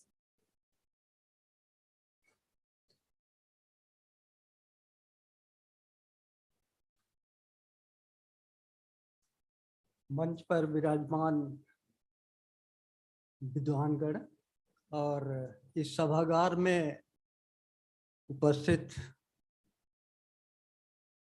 यहाँ क्रीड़ा के सदस्यगण और किसान भाइयों, मैं अपनी journey में बड़ा खुद किस्मत अपने को समझता हूँ कि आज 39वें फाउंडेशन डे पर मैं यहाँ हूँ और मैं शुरू से ही कैसे इस क्रीड़ा से जुड़ा हुआ हूँ। एक अपने आप में एक छोटी सी स्टोरी है जिसको मैं सुनाना चाहता हूँ। मैं सबसे पहले पंतनगर यूनिवर्सिटी से जब एमटेक करने के बाद सर्विस ढूंढने लगा था तो पंजाब कृषि विश्वविद्यालय लुधियाना, वहाँ मैं इंटरव्यू में जाने से पहले क्रीड़ा के बारे में पढ़ा था, क्योंकि ड्राईलैंड की पोस्ट थी और वो होशियारपुर डिस्ट्रिक्ट, वहाँ सबसे बैकवर्ड इलाका है। पंजाब में थोड़ा ही रेनफेड एरिया है, लेकिन उसमें हमको लगता है शायद वहाँ से कोई फार्मर नहीं आया हो, लेकिन मैं सोच रहा था कि शायद वहाँ से भी कोई आए हो। तो वहाँ जब मैं गया तो मुझे अपना एक्सपीरियंस लगा। वहाँ इंटरव्यू सिलेक्शन कमेटी में सभी लोग यही कह रहे थे कि आप ईस्टर्न यूपी से आए हो, यहाँ का लैंग्वेज नहीं समझते हो। हमने ऐसा डिफिकल्ट एरिया ढूंढा है जो जहाँ की फार्मर्स फील्ड पर कुछ प्रयोग करने हैं और आपको मैं इस चैलेंज को एक्सेप्ट किया और वहाँ पर मैं लगभग फिर क्रीडा के बारे में उसी समय मैं सुना था, और उससे बाद 20 साल तक जुड़ा रहा। कैसे क्रीडा प्रोग्रेस किया और कैसे आगे बढ़ा और कैसे यहाँ पर कैनेडियंस आकर सबसे पहले थोड़ा सा हेल्प किए थे, और उसके बाद कैसे आईसीआर ने क्रीडा को सपोर्ट करके कहाँ से कहाँ तक पहुँचाया। और आज बड़ी खुशी होती है कि मैं फिर इसी के ये आरएससी मेंबर में एक हूँ, और यही क्रीडा के ड्राईलैंड खेती के रिसर्च और जितने भी डेवलपमेंट वर्क हुए। एक और स्टोरी बहुत अच्छी इसमें ये है कि इतने डिफिकल्ट सिचुएशन में जब आप काम करते हैं, और ये ड्राई फार्मिंग ऐसी चीज है जो कि हर एक डिसिप्लिन हर एक को एक में बांधती है, अपना कोई वो नहीं रह जाता है, एक लीडरशिप तैयार करती है। और मैं अपने देखा जब आपके सेकेंड फेज में ओआरपी स्टार्ट हुए तो वहाँ एक एग्रोनॉमिस्ट ढूंढे जा रहे थे, तो मैं एग्रीकल्चरल इंजीनियर होते हुए मैं एग्रोनॉमिस्ट के पोस्ट पर मुझे रखा गया उस यूनिवर्सिटी में जहाँ की कोई भी वहाँ जाने के लिए तैयार थे, और डिसिप्लिन वाइज बड़े रिस्ट्रिक्शंस हैं, लेकिन आईसीआर ने एक फ्लेक्सिबिलिटी सी रखी थी कि जो भी वहाँ अच्छा वर्क कर सके उसको इस पर रखा जाए। इस तरह से 20 साल हमने पूरा किया वहाँ पर, और क्रीडा से कनेक्टेड रहा, इसका ग्रोथ में देखते रहा, और मैं बहुत खुश हूँ ये देख कर के क्रीडा ने कहाँ से कहाँ तक इसको पहुँचा दिया है। और मुझे बड़ी खुशी होती है यहाँ आकर, ये सुनकर बहुत भी अच्छा लगा कि हम 39वें फाउंडेशन डे पर यहाँ पर होंगे, और मुझे बड़ी खुशी हो रही है। और मुझे उम्मीद है कि फ्यूचर में भी क्रीडा बहुत आगे जाएगा। और अब तो धीरे धीरे क्रीडा के बदौलत मैं देखा हूँ कि यहाँ की जो इरिगेटेड एरिया उस समय कम थी, अब धीरे धीरे ड्राई फार्मिंग भी जो है ना अब नहीं रह गया, अब धीरे धीरे सेमी इरिगेटेड और इसी तरह से बढ़ता हुआ अब बहुत डिफरेंस नहीं रह गया है इरिगेटेड फार्मिंग और dry farming. Thank you very much.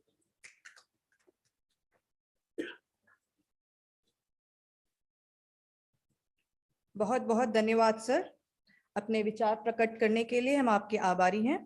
Thank you so much.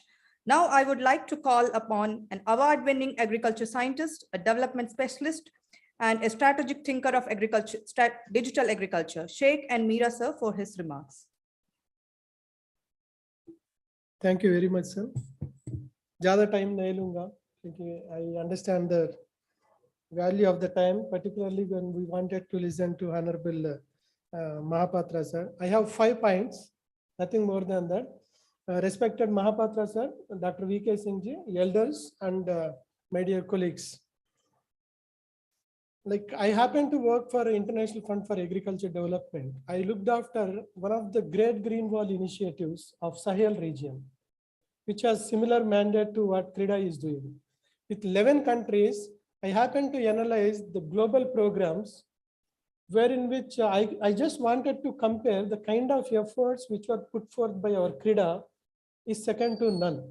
By way of the cost analysis, benefit cost analysis, if you see the impact of NICRA with limited resources for over last 12 years or 13 years or so, could be compared with what is known as Chandrayaan-2, wherein which the kind of cost involved in Great Green Wall Initiative of 11 countries in Sahel region of Africa, the kind of impacts which I happen to analyze are far, far inferior compared to what NICRA has achieved in last 12 years. I don't shy away stating this kind of fact. This is similar to $121 million spent on Chandrayaan-2, wherein which 3 times of that budget is spent on our Avengers. The point number 2, sir, for the farmers, actually, I just noted down, aap jab kavita suna rahe the, I just noted down, jotted down in English, out of the driest soil, this is for the farmers, out of the driest soil, the hardest seeds can grow. And the dryland farming and farmers is a testament to the resilience and the ingenuity of those who work on the land with patience, wisdom, and determination. And I have jotted down something for our researchers as well. Like, yeah. You see, like the futuristic dryland research will largely depend on the way we are going to harness the digital technologies. So digital technologies, as B. Venkateshwara sir was mentioning, even though we are focusing only on the dryland technologies, resilience, and adaptations, it is also high time we will move towards climate finance and the financial inclusion of those farmers who tend to amount to around 2 billion across this like dryland farming. So animal husbandry, integrated farming system, like we have already been doing that. And along with the watershed development activities, if we can showcase that it is better to prevent and prepare rather than repent and repair, that will be the time when like CRIDA's actual efforts will be realized at the farmers' fields. And for the researchers, I have jotted down a point or so, like the tenacious roots of a drought-resistant plant, dryland researchers dig deeper, persevere through challenges, unlock the secrets of arid lands, and your unwavering commitment to the understanding and the stewarding of these fragile ecosystems is an inspiration to all of us.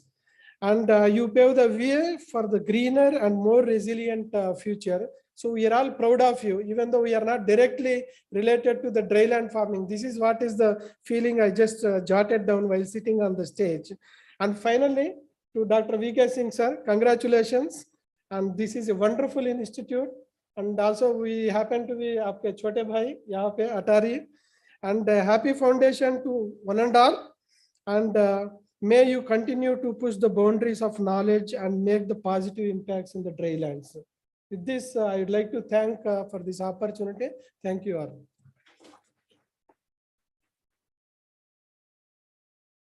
Thank you, sir. Thank you so much for all your appreciative words. So hence we'll move forward with the awards. And for the same, I would like to invite my colleague, Dr. Jagrati, for the same. Thank you madam. कृषि की बुनियाद हमारे किसान भाई हैं। यह समय है कि हम हमारे किसान मित्रों को सम्मानित करें।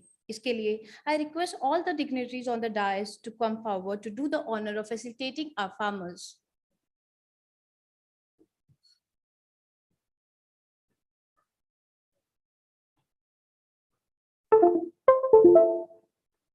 हम इनोवेटिव फार्मर अवार्ड से शुरुआत कर रहे हैं। All India coordinated research project on dryland agriculture से नामांकित किसान भाइयों को हम सम्मानित करेंगे। इसके लिए मैं अनुरोध करती हूँ पीसी रविंद्रचारी सर और एक्रिप्डा के सारे वैज्ञानिकों कि मंच पे वो भी आए। सर्वप्रथम मैं श्री सरसत कन्हार जी, जो गांव सेस्कारा, जिला कंधमल, राज्य उड़ीसा के निवासी हैं। श्री सरसत कन्हार जी।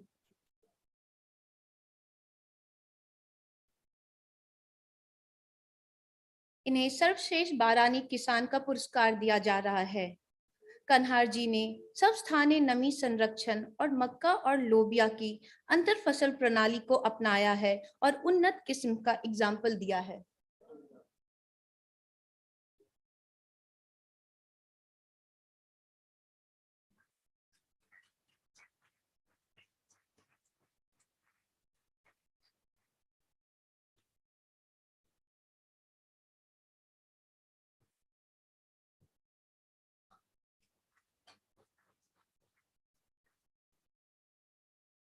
अगला पुरस्कार श्री विमल भाई भवन भाई रंग जी, जो जिला राजकोट, राज्य गुजरात से हैं। क्योंकि वो यहाँ उपस्थित नहीं है, मैं हमारे पीसी रविंद्रचारी सर से अनुरोध करती हूँ कि वो पुरस्कार ग्रहण करें।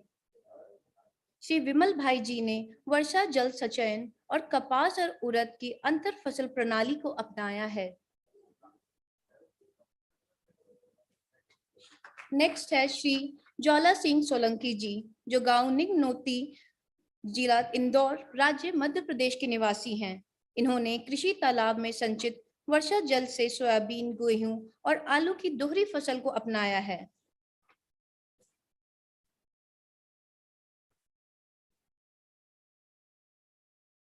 श्री ज्वाला सिंह सोलंकी जी, जो मध्य प्रदेश के निवासी हैं।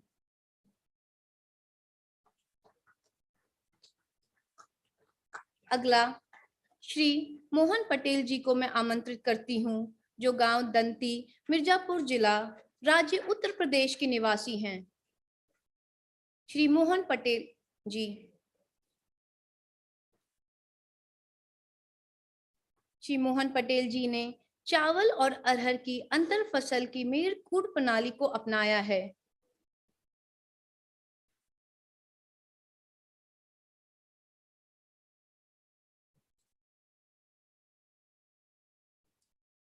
अगला नाम सर्वश्रेष्ठ बारानी किसान में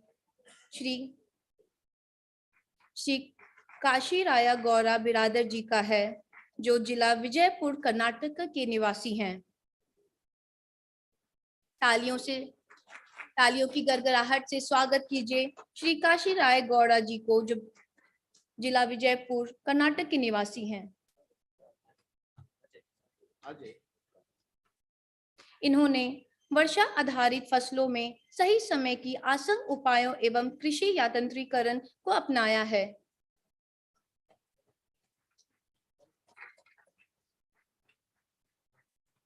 अगले पुरस्कार के लिए मैं श्री डॉक्टर सुगना मैडम को आमंत्रित करती हूँ। Thank you, Jagrati. Next, we'll be moving on to the Best Innovative Farmers Awards under AgriPump category.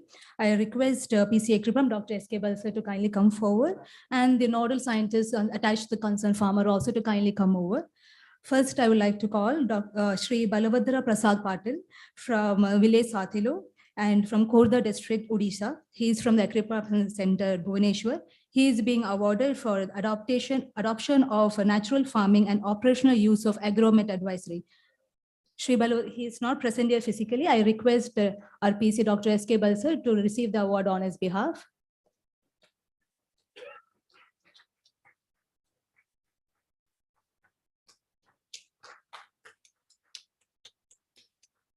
Thank you. Next, I would like to call upon Shri Ashok Baburao Salgode from Urbani district, Maharashtra.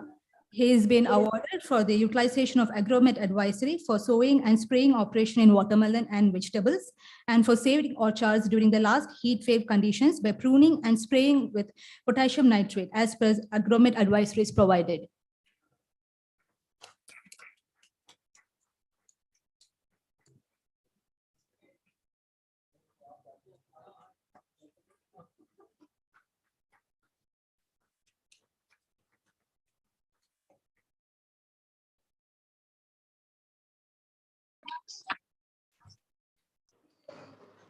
Our next awardee is Sri Joy PM from Ullukara block, Thrissur district. He is not with us present over here physically. He has been awarded for the utilization of agromet advisory for sowing and spraying operation in vegetable crops. I request our PC Dr. S.K. Balsar and AVM Subbarao sir to kindly receive the award on his behalf.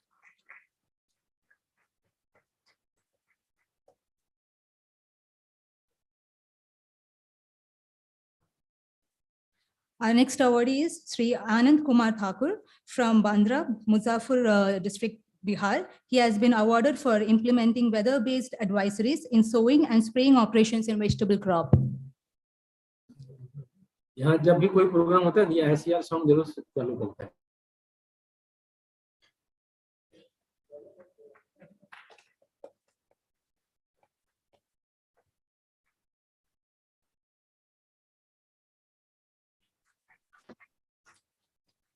Thank you. Our next award is Sri Chekka Lakshmi Narayana from Anantapurma district, Andhra Pradesh. He is present with us physically. I request him to come over to the dais. He's been awarded for utilization of agromet advisory in sowing and spraying operation in vegetable crop.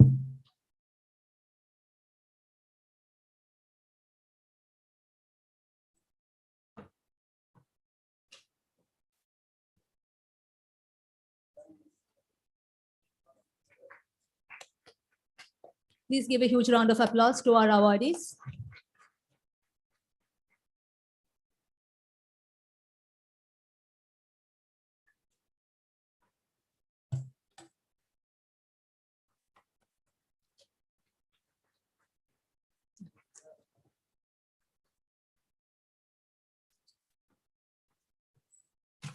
अगली श्रेणी कृषि विज्ञान केंद्र के किसान भाइयों के लिए है।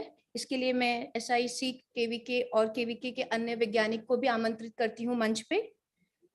पहला पुरस्कार श्री अचन जंगाया जी को है, जो गढ़मलाई गुड़ा याचाराम मंडल, रंगारेड्डी डिस्ट्रिक्ट, तेलंगाना के निवासी हैं।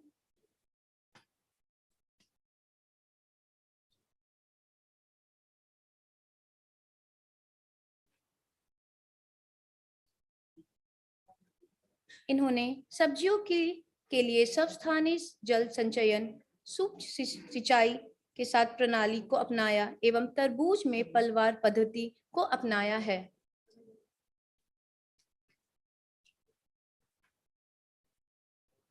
श्री जंगाया जी।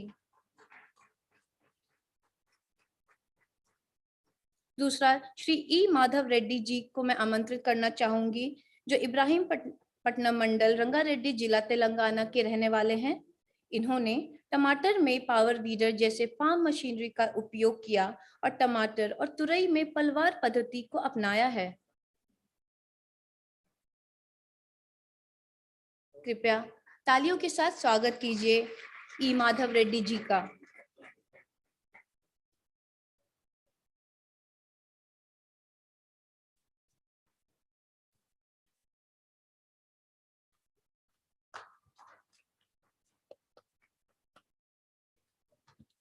Next, we'll be moving on to the Best Innovative Farmer Awards category under SCSP. I request SCSP Nodal Officer, Dr. T. Prasad sir, to kindly come over to the dais to accompany our farmer friends. First, I would like to call upon Kumari Kishreya Chinnaya from Mancherial District, Telangana.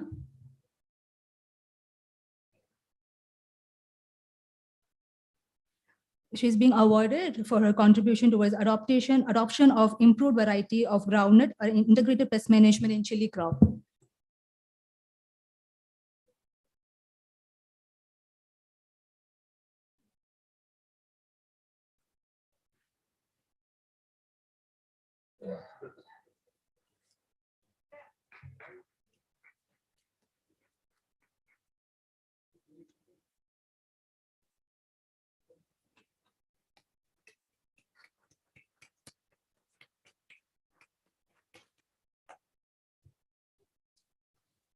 Our next awardee is Sri Vittal Lakshmi Chavan from Kalaburgi, Karnataka state. He has been awarded for his contribution towards application of MOP in maize crop.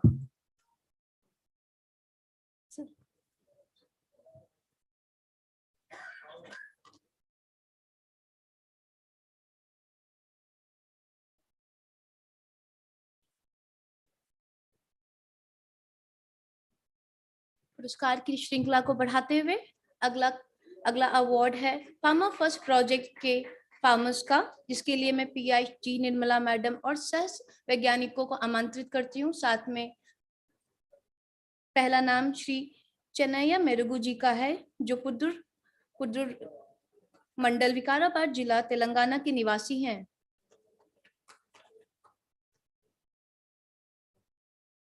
Shri Merugu जी ने बहिस्थानीय जल संचयन को अपनाया तथा मटर और अमरूद की उन्नत किस्मों को चुना है।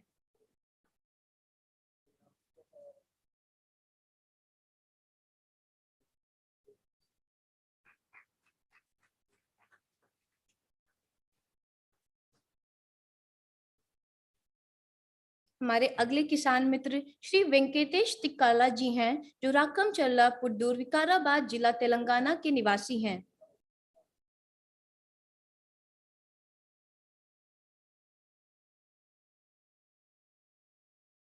कृपया ताली बजा के इनका हौसला अफजाएं। इन्होंने छोटे हल, ट्रैक्टर और रोटावर जैसी कृषि मशीनों का उपयोग किया, टमाटर और गोभी की उन्नत किस्मों को चुना है, ककड़ी में ड्रिप इरिगेशन और टमाटर में स्टेकिंग को भी अपनाया है।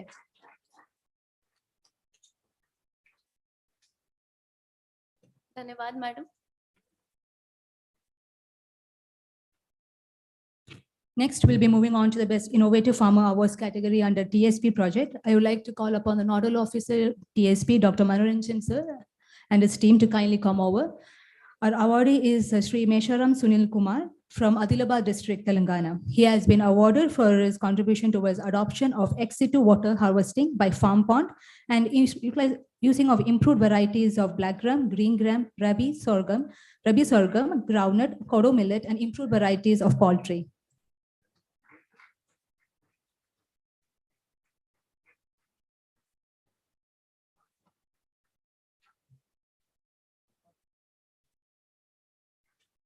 अगली श्रेणी मेरा गांव मेरा गौरव के नामांकित किसानों की है। इसके लिए मैं एमजीएमजी की कोऑर्डिनेटर डॉक्टर के नागश्री मैडम को आमंत्रित करती हूं। मैं साथ में अनुरोध करती हूं हर एक जिला के टीम लीडर और कोऑर्डिनेटर्स को अपने फार्मर के साथ यहां आने के लिए। सबसे पहला नाम श्री के सुधाकर राव जी का है, जो केथी रेड्डीपल्ली गांव, बालानगर मंडल, महबूब नगर जिला, तेलंगाना के निवासी है। साथ में मैं के.एस. रेड्डी सर और डॉक्टर अंशिता मैडम को भी बुलाना चाहूंगी।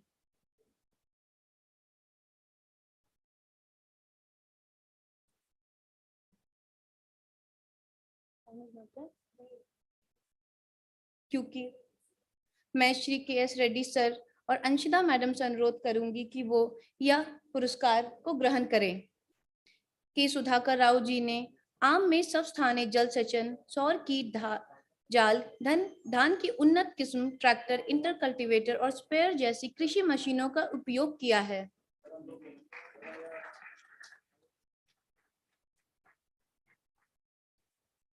अगला नाम श्री रोदर शिवलिंगम जी का है, जो गोलापल्ली गांव, जेठ चरला मंडल, महबूब नगर जिला के निवासी हैं। साथ में मैं ji Nirmala madam, doctor Nagarjun sir और सुगना मैडम को भी आमंत्रित करती हूँ। श्री शिवलिंगम जी ने ट्रैक्टर, रोटावर और कल्टीवेटर जैसी कृषि मशीनों का उपयोग किया है।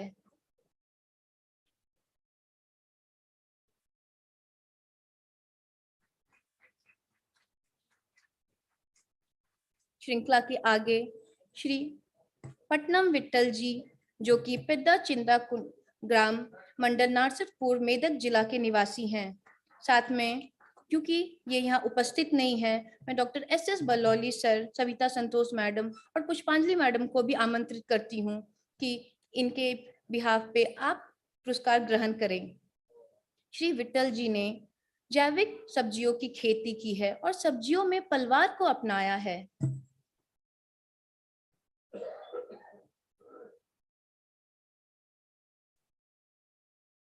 श्री एस बलौली सर, जो उनके बिहाफ पे पुरस्कार ग्रहण कर रहे हैं।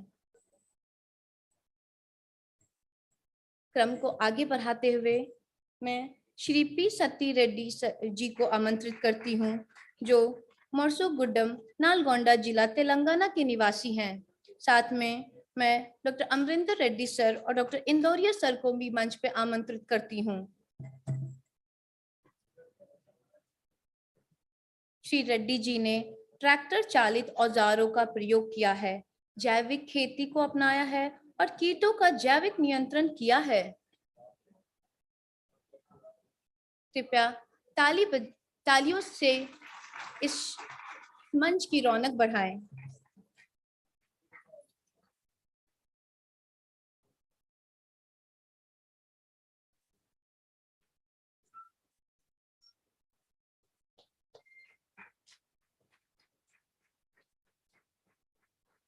हमारे अगले किसान मित्र श्री काशमल्ला रामुलू जी हैं, जो चौदरपल्ली गांव, याचाराम मंडल, रंगारेड्डी जिला, तेलंगाना के निवासी हैं।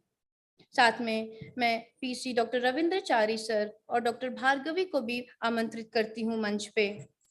श्री रामुलू जी ने इन्होंने सब्जियों की फसलों के लिए सब स्थानीय जल संचयन को अपनाया, बैगन और टमाटर के लिए कलम बंधन और पलवार को अपनाया है।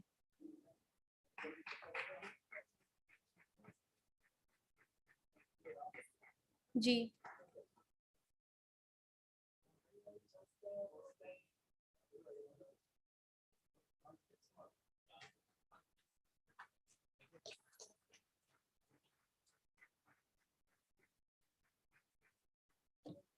अगला श्री पलगाटी प्रकाशम जी, जो अनंत सागर गांव, कोंडापल्ली मंडल, संगारेड्डी जिला, तेलंगाना के निवासी हैं।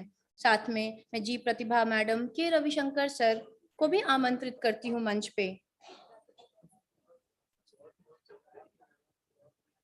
श्री प्रकाशम जी ने ट्रैक्टर चालित यंत्रों का उपयोग किया और ड्रिप सिंचाई का और कपास, आम, पपीता, हल्दी और धान की उन्नत किस्मों को अपनाया है।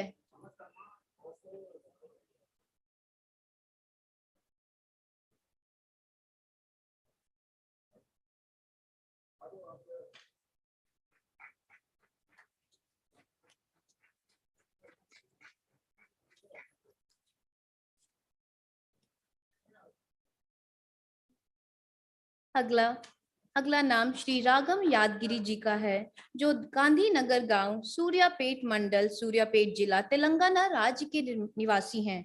साथ में डॉक्टर वांजा मैडम, नागश्री मैडम और डॉक्टर संतोष सर को भी आमंत्रित करती हूँ मैं मंच पे। श्री यादगिरी जी ने खेत के तालाब जैसे बहिस्थानीय जल संचयन संरचनाओं को अपनाया और कपास में सब स्थानीय जल संचयन और ट्रैक्टर से चलने वाले औजारों का उपयोग किया है।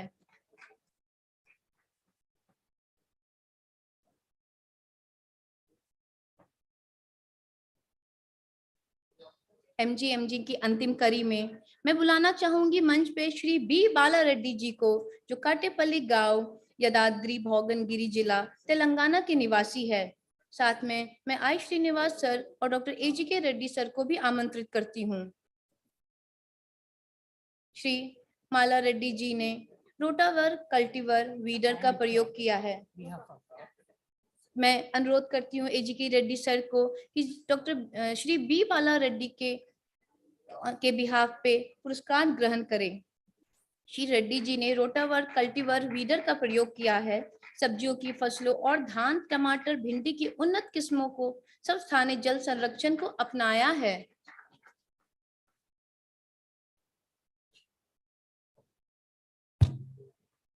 Next, we'll be moving on to the Best Innovative Farmer Awards under TDC NICRA. I request our TDC coordinator, Dr. JVNS Prasad sir, and the nodal scientists from the respective Atari zone to kindly come out to the dais to accompany our farmer awardees. First, I would like to call upon Shri Prem Singh ji from Tehri Garawal, Uttarakhand state. He is from Atari zone, Ludhiana.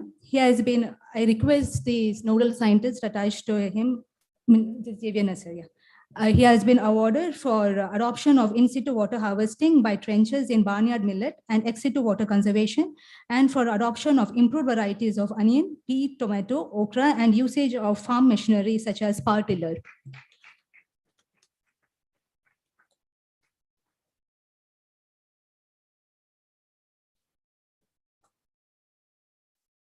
Thank you. Our next awardee is Srimati Banwar Kanwar from Bhilwara district, Rajasthan. I request JVNS to kindly stay. She has been awarded for adoption of in-situ water conservation in maize, use of farm machinery such as tractor-mounted power sprayer, seed cum fertilizer drill, and MP plough. I request her to kindly receive the award on her behalf. She's there.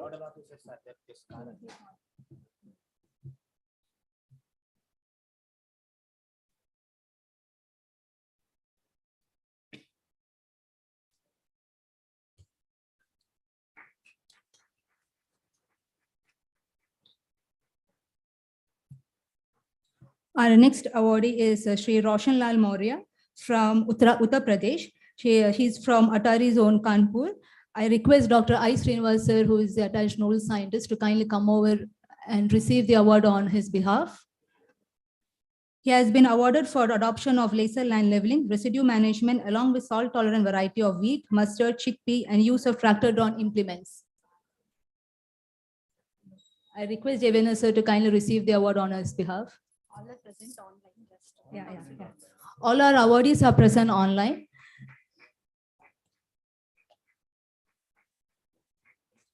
Next, I would like to call upon Shri Sanjay Chaudhary. He is also not present with us physically, but he is available online with us. I request Dr. P.K. Pangai sir, the nodal scientist attached to him.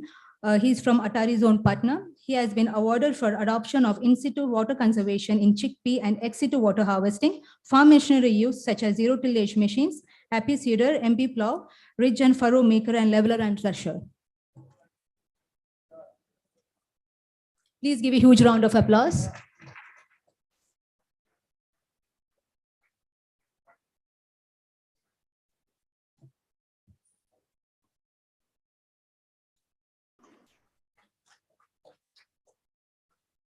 Our next awardee is Sri Shankar Naskar from West Bengal. I request Dr. Sumanta Kundu, nodal scientist, to kindly come over and receive the award on his behalf. He is from Atari Zone, Kolkata. He has been awarded for adoption of ex-situ water harvesting and in-situ water harvesting in vegetable crops, and for using improved varieties of tomato, pea, and cabbage, use of tractor drone implements, and use of drones in spraying.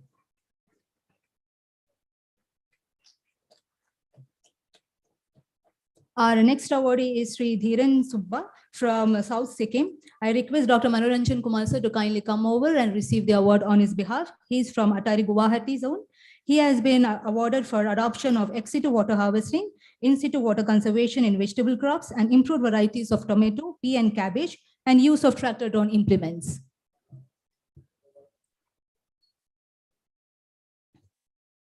Please give a huge round of applause. Our next awardee is Sri Lalung Zira. He is from Mizoram. I request Dr. TV Prasad sir to kindly come over and receive the award on his behalf. He is from Atari Barapani, and he has been awarded for adoption of in-situ water harvesting and usage of improved varieties of maize, groundnut, cabbage, and okra, use of tractor drone implements, and vermicomposting. Our next awardee is Sri Shivaji Limbaji Yadav. He is present with us physically. I request him to kindly come over, and also request Dr. AVM Subbarao sir to kindly come over to the dais. He is from Atari Pune, and he has been awarded for adoption of in-situ water harvesting, sowing with BBF technology, and ex-situ water harvesting by bowel recharge, and usage of improved varieties of soybean, crop spraying with drone technology.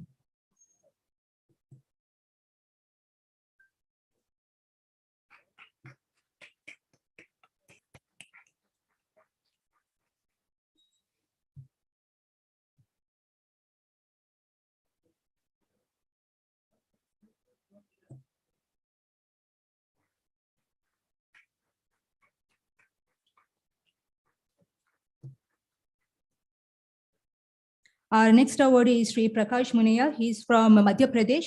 I request Dr. B. Sanjeev Reddy sir to kindly come over and receive the award on his behalf. He is from Atari Jabalpur, and he has been awarded for adoption of ex-situ water harvesting and in-situ water conservation in cotton and pigeon pea, improved varieties of wheat, gram, soybean, cotton, pigeon pea, and usage of farm machinery such as MB plow, cultivator, and seed drill.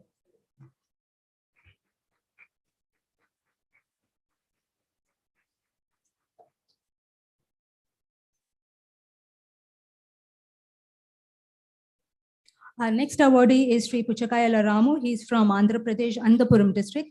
He is from Atari Zone, Hyderabad. I request Dr. K. Nagashri ma'am to kindly come over and receive the award on his behalf. He has been awarded for adoption of in-situ water conservation in groundnut, and adopting staking method in tomato, and adopting farm pond technology and pisciculture.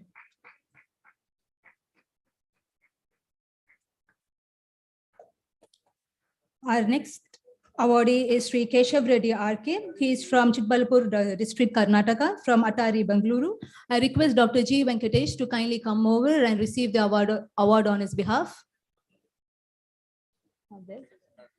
I request JVNS sir to kindly receive the award on his behalf. He has been awarded for adoption of ex-situ water harvesting with farm pond, check dam, nala bunds, and in-situ water harvesting by deep plowing, mulching, terrace cum bunding, and use of improved varieties of finger millet, pigeon pea, mango, and lemon.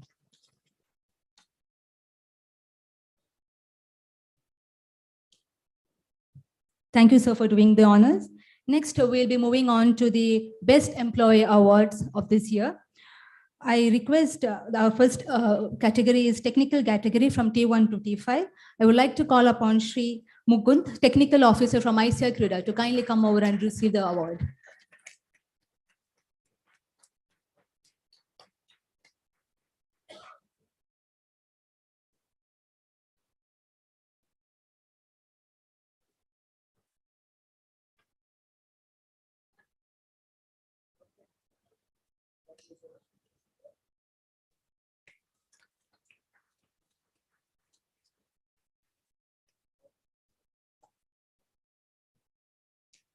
Our next category is technical category from T6 to T9.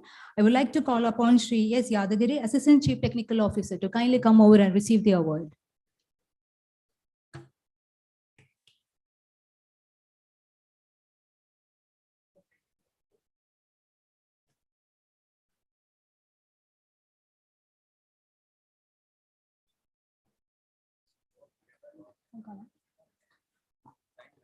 Our next category is category Group B.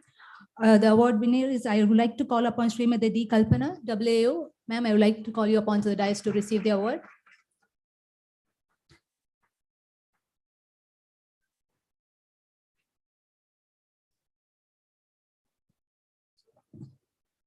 Our next category is skill supporting staff.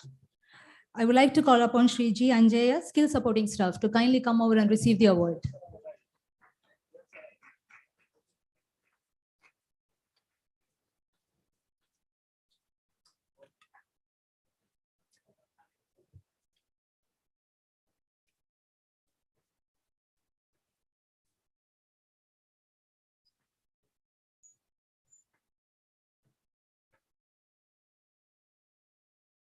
Please give a big round of applause for our Best Employee Award for Skill Supporting Staff, Shri G. Anjane ji.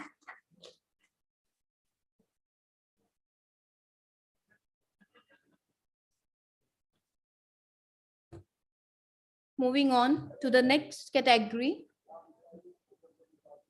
The next category is for the best publications. For the first category is Best Research Paper Award 2023. I would like to call upon Dr. AVM Subbarao sir for Best Research Paper Award 2023 for his paper on evaluating area-specific adaptation strategies for rain-fed maize under future climates of India in the journal Science of Total Environment.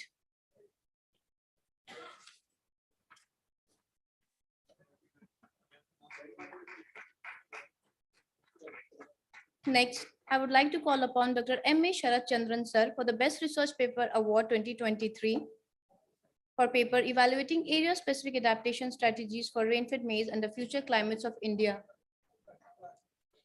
Please give a big round of applause.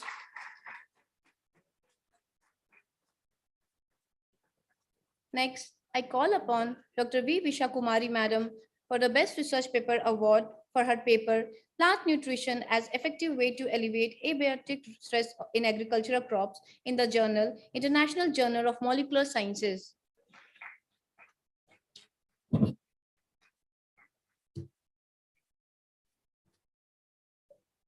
Next in the list, I call upon Dr. Arun Kumar Shankar sir for Best Research Paper Award 2023 for his paper, High Resolution Dissection of Photosystem to Electron. Slide is not displaying, sir. Madam, slide is not displaying. Please check.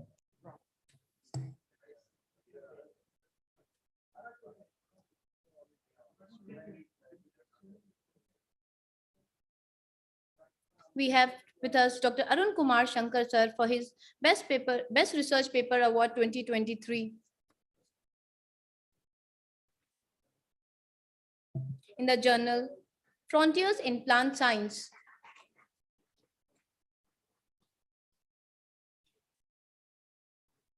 Next, moving on, I'll call upon Dr. Shantanu Kumar Bal sir for his Best Research Paper Award 2023 for his paper, Criteria-Based Decision for Determining Agroclimatic Onset of the Crop Growing Season in the journal, Agriculture and Forest Meteorology.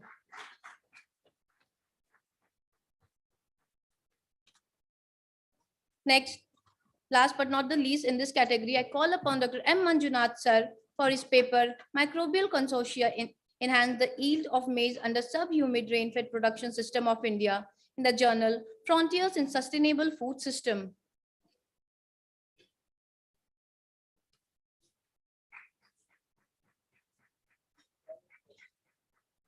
Next category is for the Best Patent License Copyright Award 2023. I call upon Dr. R. Nagarjuna Kumar sir for his copyright for a mobile app risk and vulnerability assessment of Indian agriculture to climate change. Please give a big round of applause for Dr. R. Nagarjuna Kumar sir. Next category is the Best Popular Article Award 2023.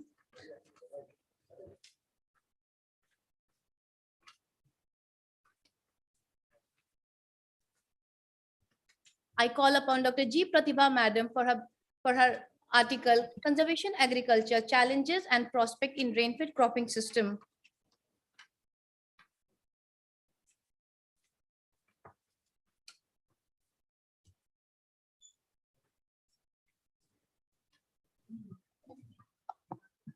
We have with us Dr. G. Pratibha Madam for her Best Popular Article Award. Next is Dr. S.M. Vidya Shekhar for Best Popular Article Award for his article, Black Thrift Management in Chile with IPM Practices. Dr. S.M. Vidya Shekhar, sir.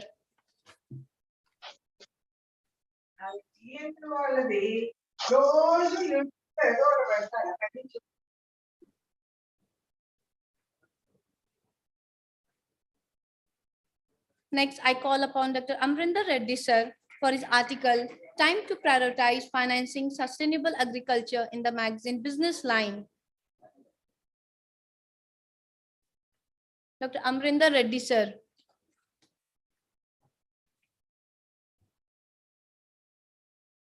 Next category of award is the Best Speaker Award 2023.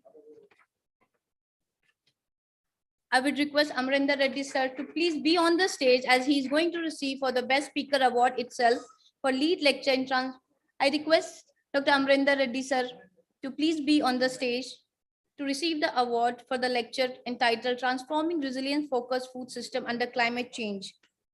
Next, I call Dr. M. Manjunath, sir, for his lead lecture entitled PGPR for Sustainable and Organic Agriculture at National Asian PGPR Conference for Sustainable and Organic Agriculture.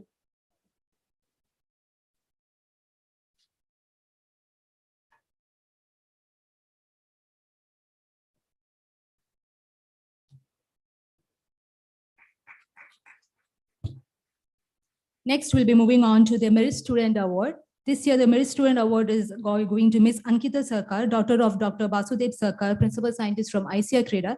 She has been awarded for securing high percentage in intermediate examinations. I request Dr. Basudev sir to kindly come over and receive the award.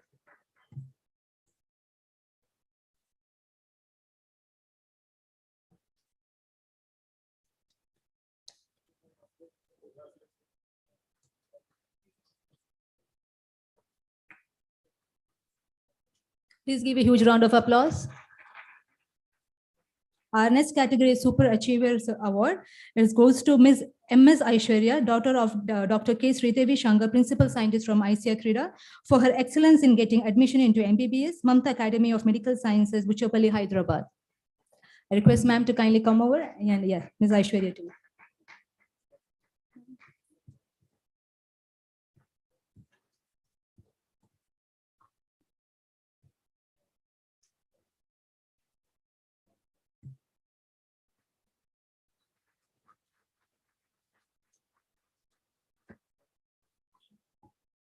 Our next Super Achiever Award goes to Mr. Yuvan Singh, son of Dr. Manoranjan Kumar, Principal Scientist from ICAR-CRIDA, for his excellence in getting admission in Nalsar University.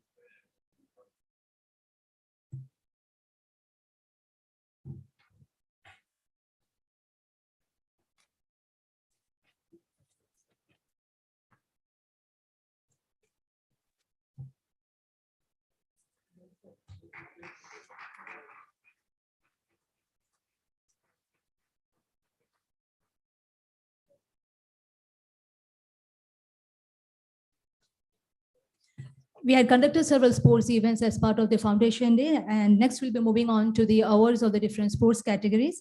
First is chess under men category. The first gold prize goes to Mr. Hemant Sahu.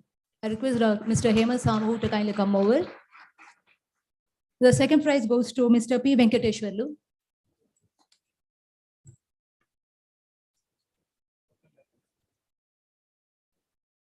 Our next category is chess under women. First prize goes to Mrs. Saroja, DGM Saroja. Second prize goes to Mrs. M. Divya.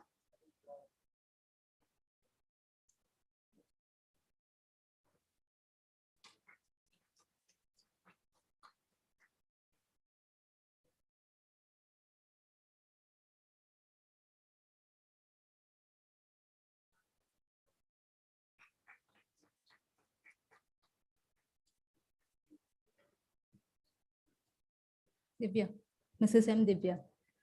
Our next category is Caroms men's single. First prize goes to P. Venkateshwarlu. Second prize goes to Mr. Afsar Khan.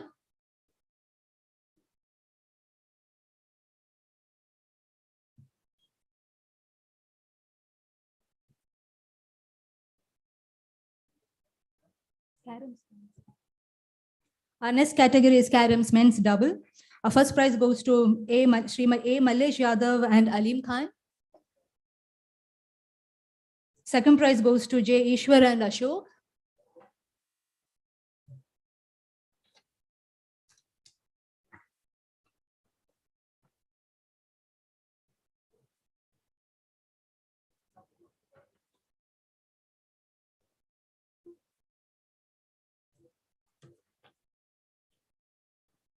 Our next category is Caroms women's single. First prize goes to Dr. Anshida Bivi.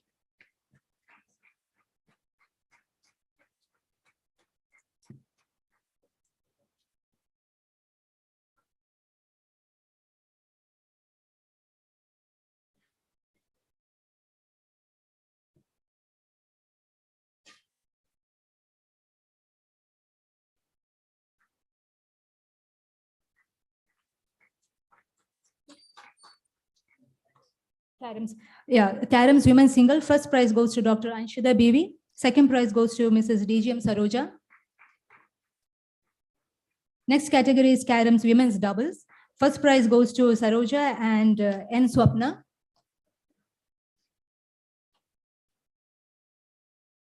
Second prize goes to Dr. Anshida Bivi and Ms. M. Prashanti.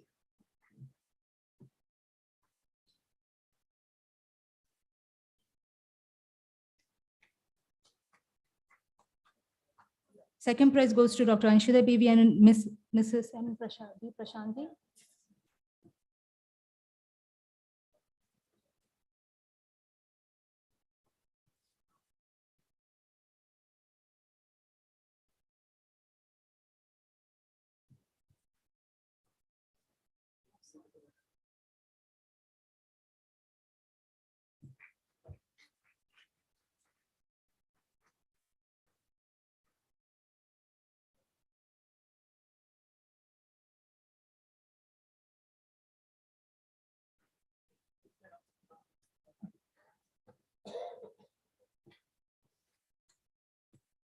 Now, our next category is table tennis men. First prize goes to Dr. HP Santosh. Second prize goes to Dr. BNK Raju. Raju sir.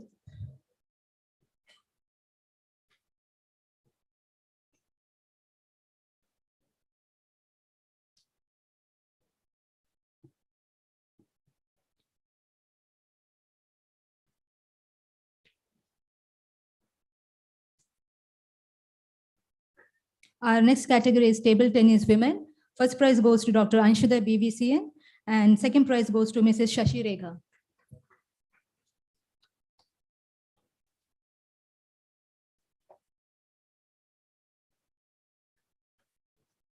Please give a huge round of applause.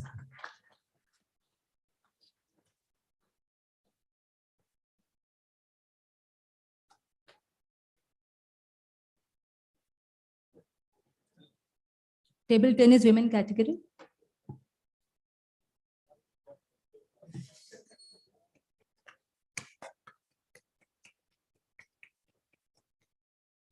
Second prize, Mrs. Shashi Rekha. Over to you, Jagrati. Continuing in the sports award, the next category is for cricket. I call upon the winner of the cricket match, Salar Jung Sultan. The captain of the team is K. Elisha Ji and vice captain is Y Venkatesh. And I request M. Vijay Anand, B. Arvind Kumar, S. Ashok, K. Shrikant, J. Ishwar Yadav, J. Chanappa, B. Praveen Kumar, M. Shravan, B. Narsimba, and J. Rahul to please come on the stage. Please give a big round of applause for our winner, Salar Jung Sultan.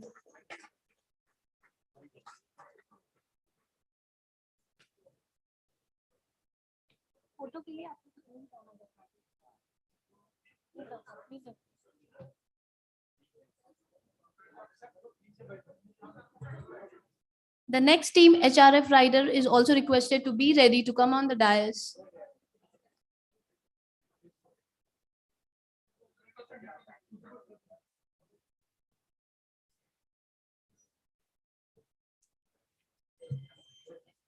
The team Salar Jung Sultan receiving their award.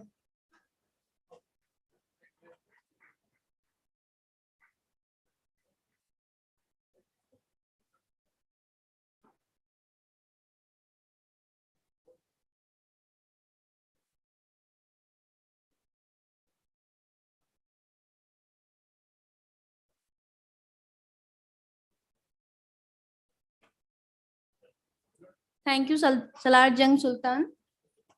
The runner-up or second prize goes to HRF rider, Captain G. Raju, and the members are D. Kalyan Srinivas, K. Rajeshwar, C. S. Singh Raju, G. Shri Selam, B. Naresh, N. Siva, K. Rajshekar, R. Raju, R. Malika Arjun, A. Ramesh, and M. Ishwar. I request the team member of HRF riders to please come on the dais.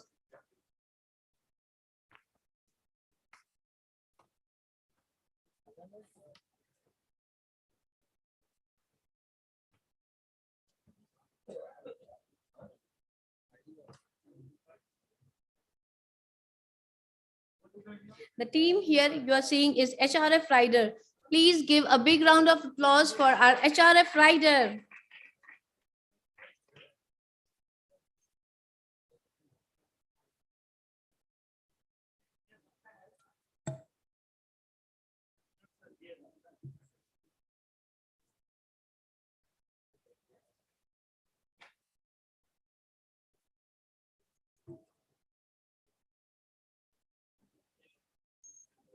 The next category award is Rangoli. The first event was held at GRF and the first prize is for G. Yashoda, H. Trumula, B. Yashoda, L. Rani and K. Vasanta, and the prize will be sent to them at GRF campus. The second prize for Rangoli at GRF is for K. Ramanna, K. Hamsama, T. Vijaya, Bimla and M. Anita.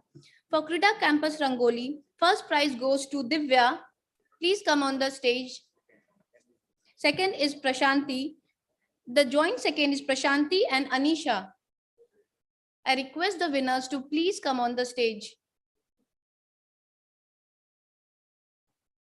Simultaneously, Rangoli was also held at HRF where first prize is given to T. Lavanya and G. Lavanya and second prize together is given to N. Rani and Y. Shobha and they will be giving their prize at HRF campus.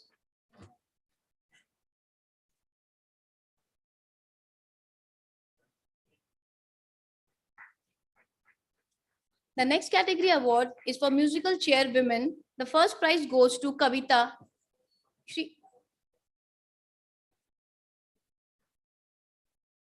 Srimati Kavita, I request her to please come on the dais. And the second prize goes to Anisha.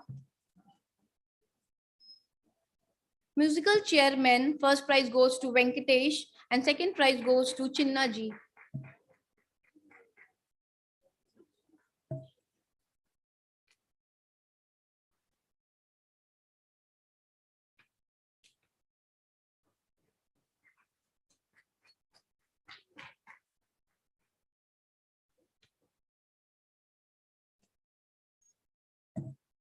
Musical chairman, the first prize is for Mr. Venkatesh and second prize is for Mr. Chinnaji.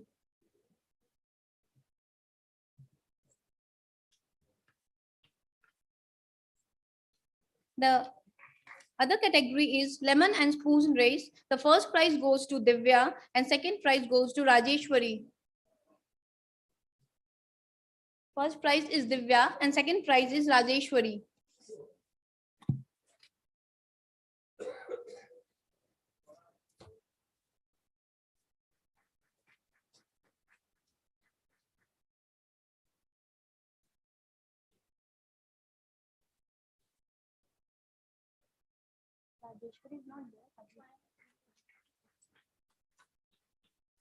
The last category for this sports award is for volleyball. The winner team, the first prize goes to the team is consisting of J. Ishwar, Y. Venkatesh, K. Alisha, S. Ashok, P. Suman, R. Nasimba, B. Venkatesh, P. Venkateshwarlu, and M. Vijay. And the second prize is for Prashant B, Gautam Reddy Ji, P. Santosh Chinna, B. Arvind, B. Kiran Kumar, A. Sailu, and Gopi Ji.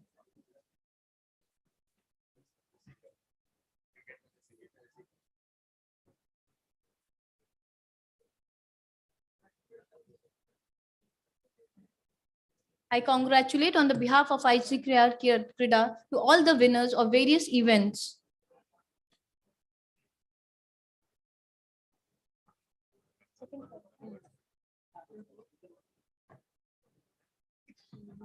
Please give a big round of applause for our last category of participants, the winning team in front of you.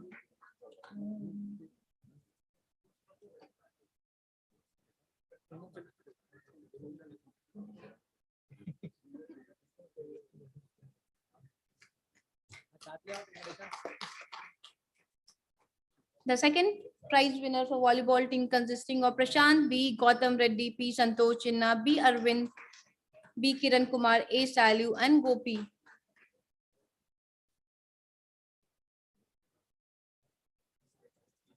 Over to Dr. Visha, madam.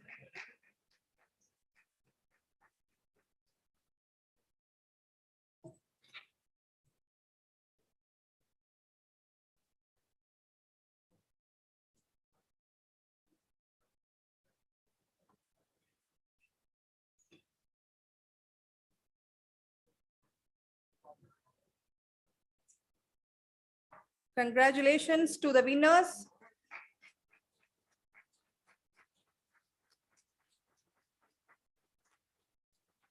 I congratulate all the winners.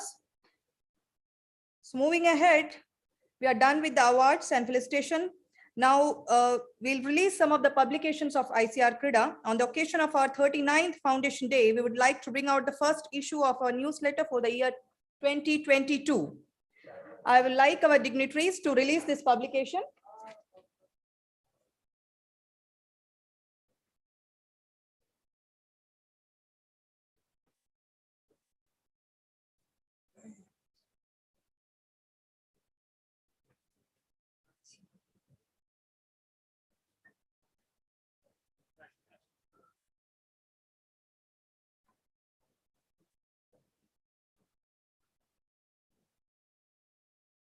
Release of our newsletter, the first issue of the year 2022. We generally bring out 2 issues per year, wherein we highlight our research, scientific activities, various programs organized at the institutes and important events. I would like to thank the editorial board of the newsletter, namely Dr. Sridevi Shankar, Dr. Indoria, Dr. Kundu, Dr. Suvana, Dr. Anshida, and Dr. Jagrati for bringing out this publication in time. Please give a big round of applause for the release of ICAR-CRIDA's newsletter. Thank you so much, dignitaries. We also have 2 mobile app for the launch. The first one is Extreme Weather Event Monitoring mobile app, which was developed by doctors AVM Subbarao, R. Nagarjuna Kumar, Sharat Chandran MA, N. Manikandan, JVNS Prasad, KA Gopinath, KV Rao, M. Prabhakar, and S. Kebal. This app was developed to collect and store the data on different extreme events reported from multi-location monitoring of.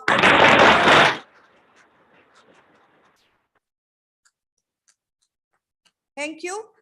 The second one is DSS for forewarning of farmers' distress, which was developed by doctors A. Amrinder Reddy, R.R. M. K. Raju, Josli Samuel, Manoranjan Kumar, TV Prasad, and K. Nagashri. Thank you so much, dignitaries.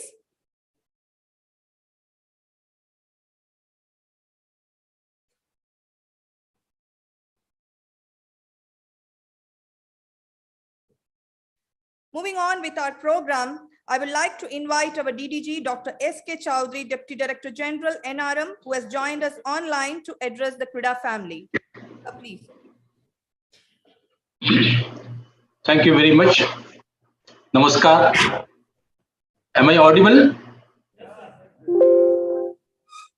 Am I audible to all of you? Yes, sir. Okay. Thank you so much. Dr. Trilochan Mahapatra ji, Chairman, and chief guest of today's function, chairman of ICAR-CRIDA and former secretary there, as well as DG ICR.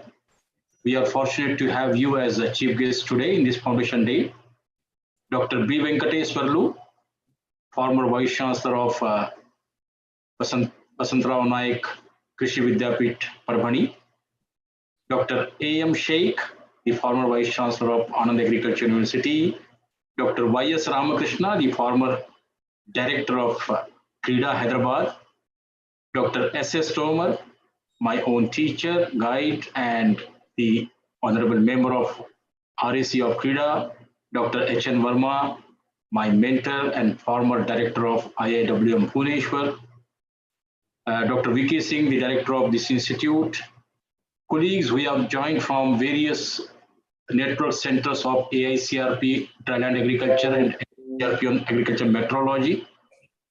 All the staff members of CRIDA, scientific, technical, supporting, and all the people who are present here from HRF, GRF, and right in the beginning, I wish the best compliment on 39th Foundation Day of CRIDA. My own colleagues are sitting in the hall, all the staff is there, and I'm really missing. Day before yesterday, I was there because of some urgent work, I had to come back. Right in the beginning, I would like to congratulate to all those who have received various awards in different categories today. And my best wishes to those who will be receiving, who are in the queue of receiving the award next time also. And I believe next time many more people will be able to get awards. Although the list of awardees was very long, but all of you, you deserve various awards in different categories. I am very happy that sports was also given proper recognition here. Not only the sports, but small competitions for staff women and our employees, including Rangoli and different kind of competitions for ladies. I'm very happy that the Foundation Day is celebrated in a very befitting manner. And the most important thing is that today we have Dr. Trilochan Mahapatra as the chief guest, who for last 7 years hardly found some time to spare with the institute, but today this time he is there in the CRIDA campus for last 3 days, and he is giving all his inputs through RAC, and today also is present in the Foundation Day, and he will be delivering Foundation Day lecture. So thank you, Dr. Mahapatra ji, for making it and bringing this celebration, a big celebration. We all know that CRIDA is very, very important institute of NRM division, not only NRM division, but for whole ICR and for whole the country. The kind of work CRIDA is doing is very, very relevant and very important. Not for the national, it is not of the national importance, but globally also many things what we are doing, they are very, very important, and globally we are making many commitments using the kind of research we are doing in CRIDA. Not only CRIDA, but also through AICRP network, and more so through the NICRA network in this country. So we have done so many things. Today's day is a day of celebration. I don't want to give you any target. I don't want to give you any lesson or preaching about how to go and where to go. But I would like to express a deep sense of satisfaction and deep sense of appreciation for all the good work which you did in the last 1 year. Previous to that, for last 3-4 years, CRIDA is consistently doing very hard work. CRIDA is also involved in many governmental and non-governmental programs, and many programs of highest priority. And at every level, CRIDA is coming up to the expectations of the highest authorities in ICR and also in Department of Agriculture, Farmers Welfare, and also many things which are being taken up to the IPCC platform, to the FAO platform, to the COP26 platform or other COP platforms, and many other negotiations and decisions which are based on CRIDA's research work, are they getting recognition at various platforms and forums. So today is a day of thanking all the past managements of CRIDA, all the past directors of CRIDA, and all the staff members, whether scientific, technical, non-technical, supporting, including the Jhadu wala, Safai wala, everybody. Today's day is to recognize the efforts and attempts they made to make CRIDA a great organization. And each one of us should celebrate this day with full enjoyment. At the same time, we should also have new commitments for which we are looking forward what to achieve in the next 1 year. I'm pretty sure that Director VK Singh might have made a presentation what we have achieved the last year. And the way forward will also be given by Dr. Trilochan Mahapatra in his Foundation Day lecture. At this point of time, I'm thankful once again to Dr. Mahapatra, and I wish all the very best to each one of you, and my best compliments to those who have received award and all the people who are sitting in this August house. I wish all the very best and wishing you all your 39th Foundation Day and the best of luck for the rest of the year, so that when next time we meet in 40th Foundation Day, that time we'll be completing 4 decades of CRIDA's existence in this country, and what CRIDA has given in the last 4 decades. Again, it will be time of retrospection, and we will be looking afresh what to do and how to move further. Thank you once again. Thanks a lot, and all the very best to all of you.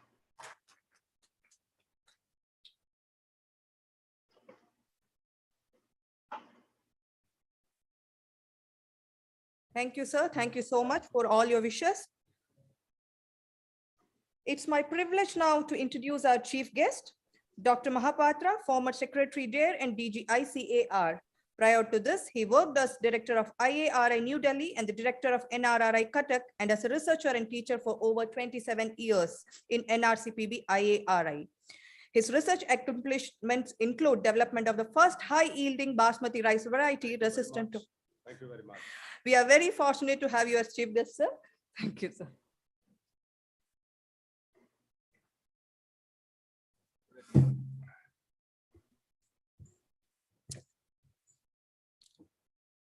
Thank you very much. Very good afternoon. We are running 1 hour late only, so hopefully we'll have patience.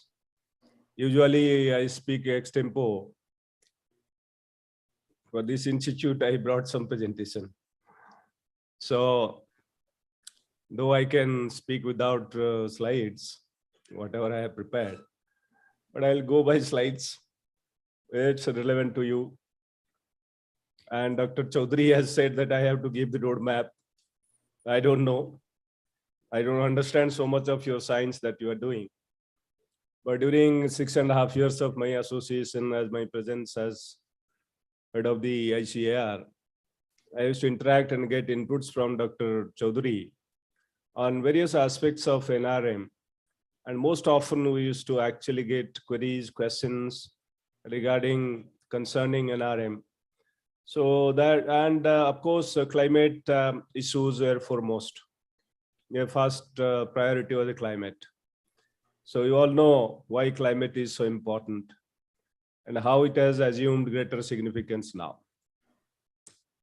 So, so I chose this because so much of work is happening here. But before coming to the topic proper, I'll take you through some of the new developments regarding Indian agriculture, so that you are all aware, particularly the youngsters who are here, so that they know what is really happening. My throat is not good. I'll try to complete. In case I am not able to complete and stop in between. So these slides can be circulated among all staff and scientists, and they can look at it and then take the message. So all the dignitaries on the dais, Dr. Venkateswarlu, Dr. everyone, if I take names, it will take time. So all the dignitaries on the dais, off the dais, and everyone present in the hall. You are stalwarts in your own field, and particularly Dr. Venkateswarlu and Dr. Ramakrishna, who have headed this institution earlier, contributed so significantly, and particularly Dr. Venkateswarlu during his time, NICRA was formed, and the solid foundation which was laid in planning process, and subsequently implementation became a little easier because planning was very, very solid and the foundation was quite strong. And that's the reason why ICAR is doing so well. So this is one example that if we plan it properly, conceive it properly, plan it properly, execution becomes easier.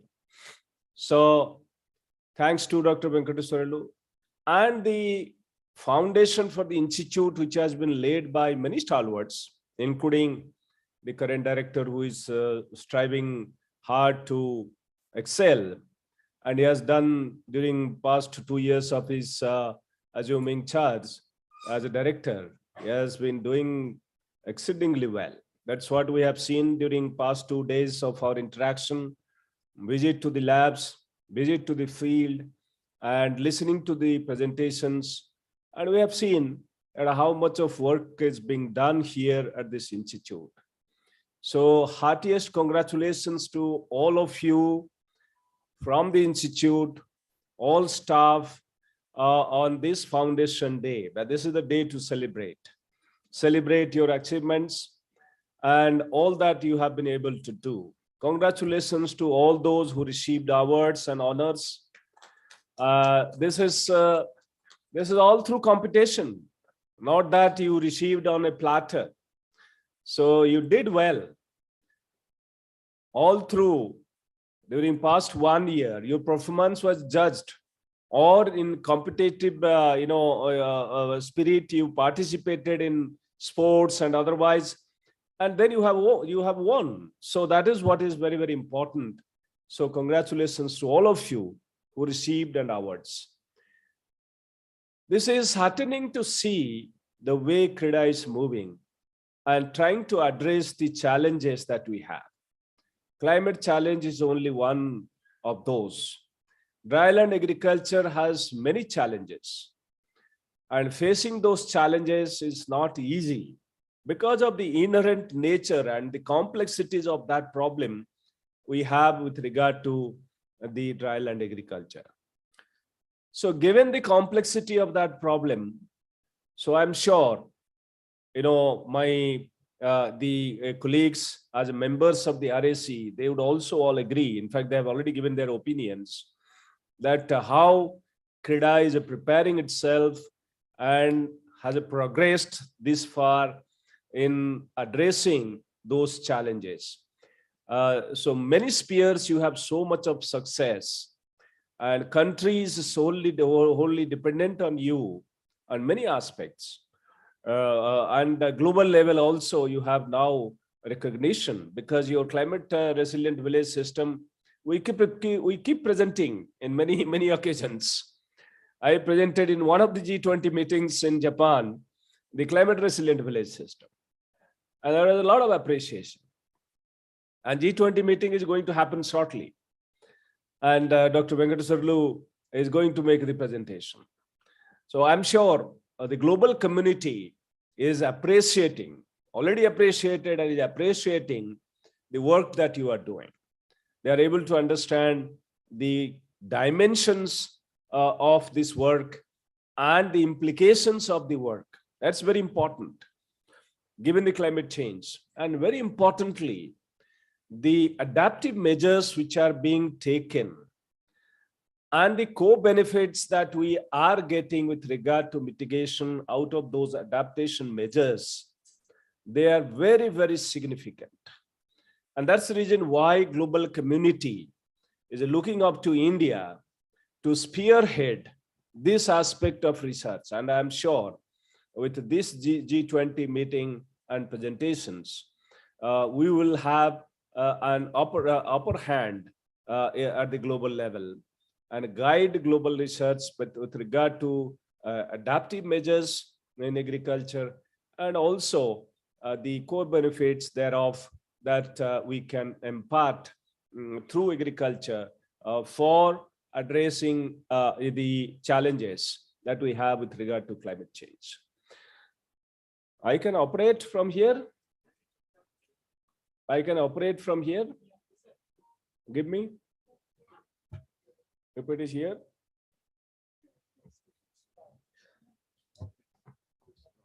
Okay. This one. Yeah, right. This one. Oh, this one. No? Yeah. Okay.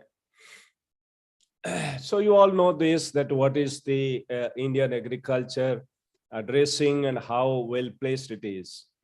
The population, the human population, the animal population, being fed.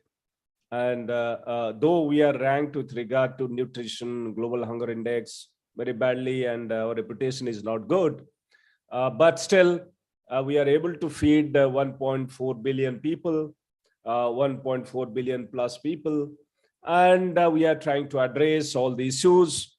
We have our commitments, and we are progressing pretty well.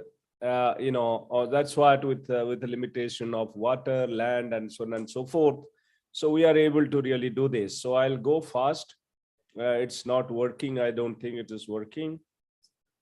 No, anyway.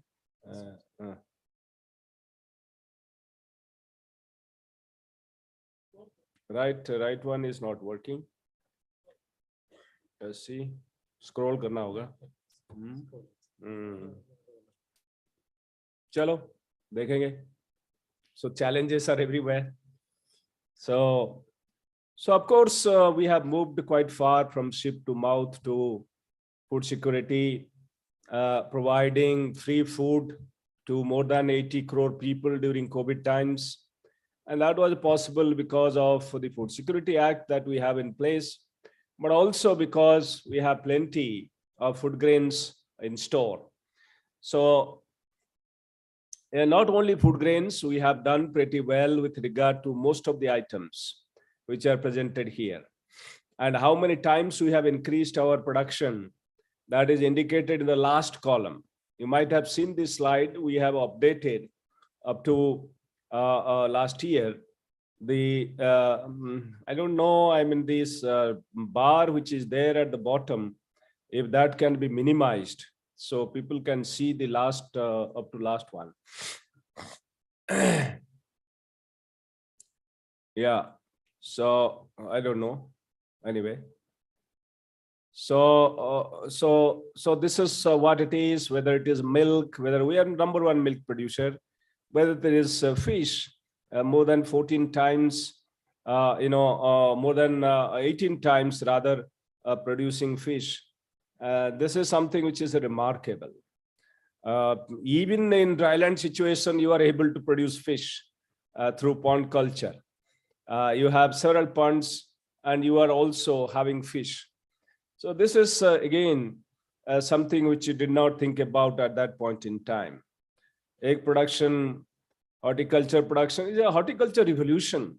More than 330 million tons of horticulture production. We never thought. And every day we keep eating now fruits, and which we used to get very little or no fruits actually. So this is what it is. Recent times we had the pulses revolution and increasing 8 to 10 million tons additional production, increasing by another 8-10 million tons of pulse production. Remarkable. And from 16 million, 17 million to 26 million, now 27, 28 million.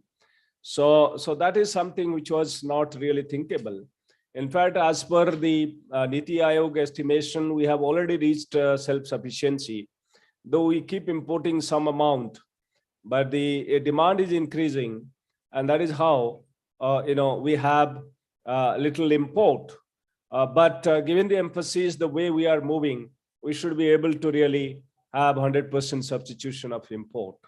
But this is something which is, again, a contribution of science, the policy, and farmers' toil, all three contributing so significantly. The rate of growth, you can see, how it has happened, particularly the last 6 years, how growth has been substantial, more than 4% growth in yield.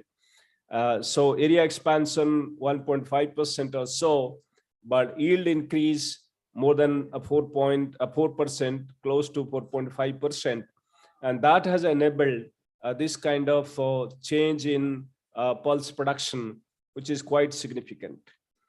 So mind you, many of these pulses, they are grown under a rain-fed situation.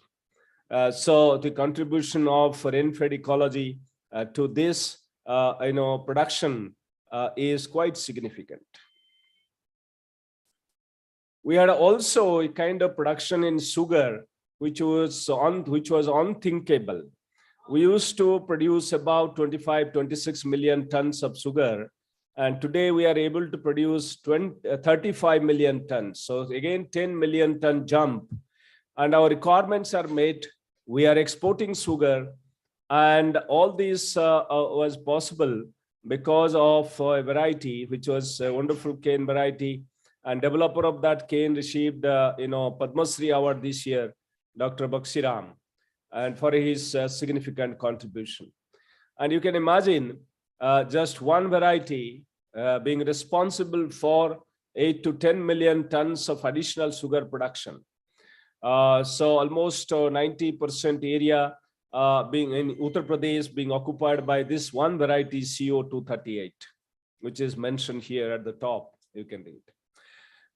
More importantly, the decision to divert sugarcane juice for bioethanol production has happened. And we are already E10, ethanol 10% mixed with petrol. Already we have done it. And now we are targeting E20. In another 2 to 3 years time, we should be able to mix 20% of 20% ethanol in petrol. Globally, the target has become Brazil adds 40% of ethanol in petrol, and we can go up to 80%. So by if we have sufficient production of ethanol, and there are many such feedstocks which can go into bioethanol production, including some of those being cultivated in dry lands. So this is another significant development during past 6-7 years. In recent history, that we don't really, because somebody else described green revolution, similar changes happened during that time, that import substitution happening, because that was food grain. So the impacts were huge. The other items you don't really realize, because diversion of sugarcane juice for bioethanol production and saving about 50,000 crores annually on import of petrol. 50,000 crores of rupees saved on petrol because of diversion of these basically sugarcane and also other grain items which are damaged. In recent history, during past 5-6-7 years rather, and we have been able to produce more than 85 biofortified crop varieties. Earlier, it was not there. The emphasis was very little. And with increased emphasis and guidance, focus, and financial support, we could produce them. And now more than 4 million hectares being occupied by biofortified crop varieties. If they are naturally biofortified, so the micronutrient deficiency, the iron deficiency, the zinc deficiencies, and so on and so forth, the vitamin deficiencies, all those we can address if the crops are biofortified naturally. So this is another dimension which is quite significant during past 7 years, of national agriculture. This is what Dr. Venkateswarlu has seen this slide, and then probably he has considered this, that how there are some examples, but it can be, a time series analysis, how things are happening. These are discontinuous events. But what it says is that despite the vagaries of weather, adversities, and all that, due to climate change, our production is not really impacted so much because the climate resilience has been built. As Dr. V.K. Singh said, that close to 50% of area is rain-fed and dry land, a large part of it. So given that scenario, we have been still been able to produce enough, and the amount of reduction that happens due to adverse weather situation is reducing. Rather, 2021 and 22, if you compare, the heat wave impact was almost nil. Rather, we had more production than this getting entering into that kind of situation of scarcity. So all these reveal that we are becoming more and more climate resilient. And of course, thanks to all of you, your research, the way you are guiding and building programs, and by way of that giving technologies, that is actually helping. And this is a beautiful example. And our export is increasing. Last year it was 50 billion US dollar. And we are a agriculture surplus nation. We are feeding 1.4 billion people, and after feeding we are exporting, and despite COVID we have exported, and you can see the export how it has happened. 20% growth over previous year, and despite COVID. This is what is important, that we have become climate resilient and becoming climate resilient more and more. And we are able to feed our people, a huge population, and we are able to export to feed the global population. Think about the time when we are actually importing and begging and borrowing, and today we are providing food to other nations. And if we stop our export during this war time, the wheat export we stopped, a lot of requests from very high dignitaries of other countries that India should not really support wheat export. So global food security, we are slowly influencing by way of this.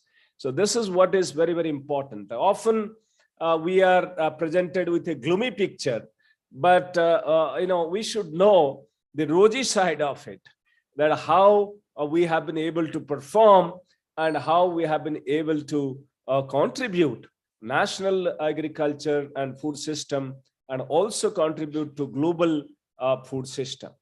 So this is what is actually very, very important to note. And Basmati export, and I said export, and one variety, Pusa Basmati 1121, which we developed at IRI, that earns more than 15,000 crore rupees. ICAR's total budget is about 8,500 crore rupees. So the contributions of ICAR, its technology, it's so huge. You can't just assess कि ICAR क्या करता है. ICAR जो है एक किस्म की ये कंट्रीब्यूशन है कि 15,000 करोड़ कमाता है सालाना.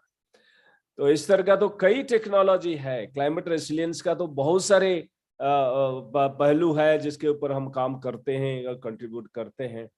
तो देश को क्या फायदा हुआ है उसका आकलन एक स्लाइड से, दो स्लाइड से या एक घंटे में नहीं किया जा सकता. So a tremendous contribution of ICAR, tremendous contribution of institutions like CRIDA, and tremendous contributions of scientists like you who are sitting here. This is a tremendous achievement. Often people say that the total factor productivity is declining. Gone are those days. Gone are those days. The total factor productivity, you can see what is indicated here.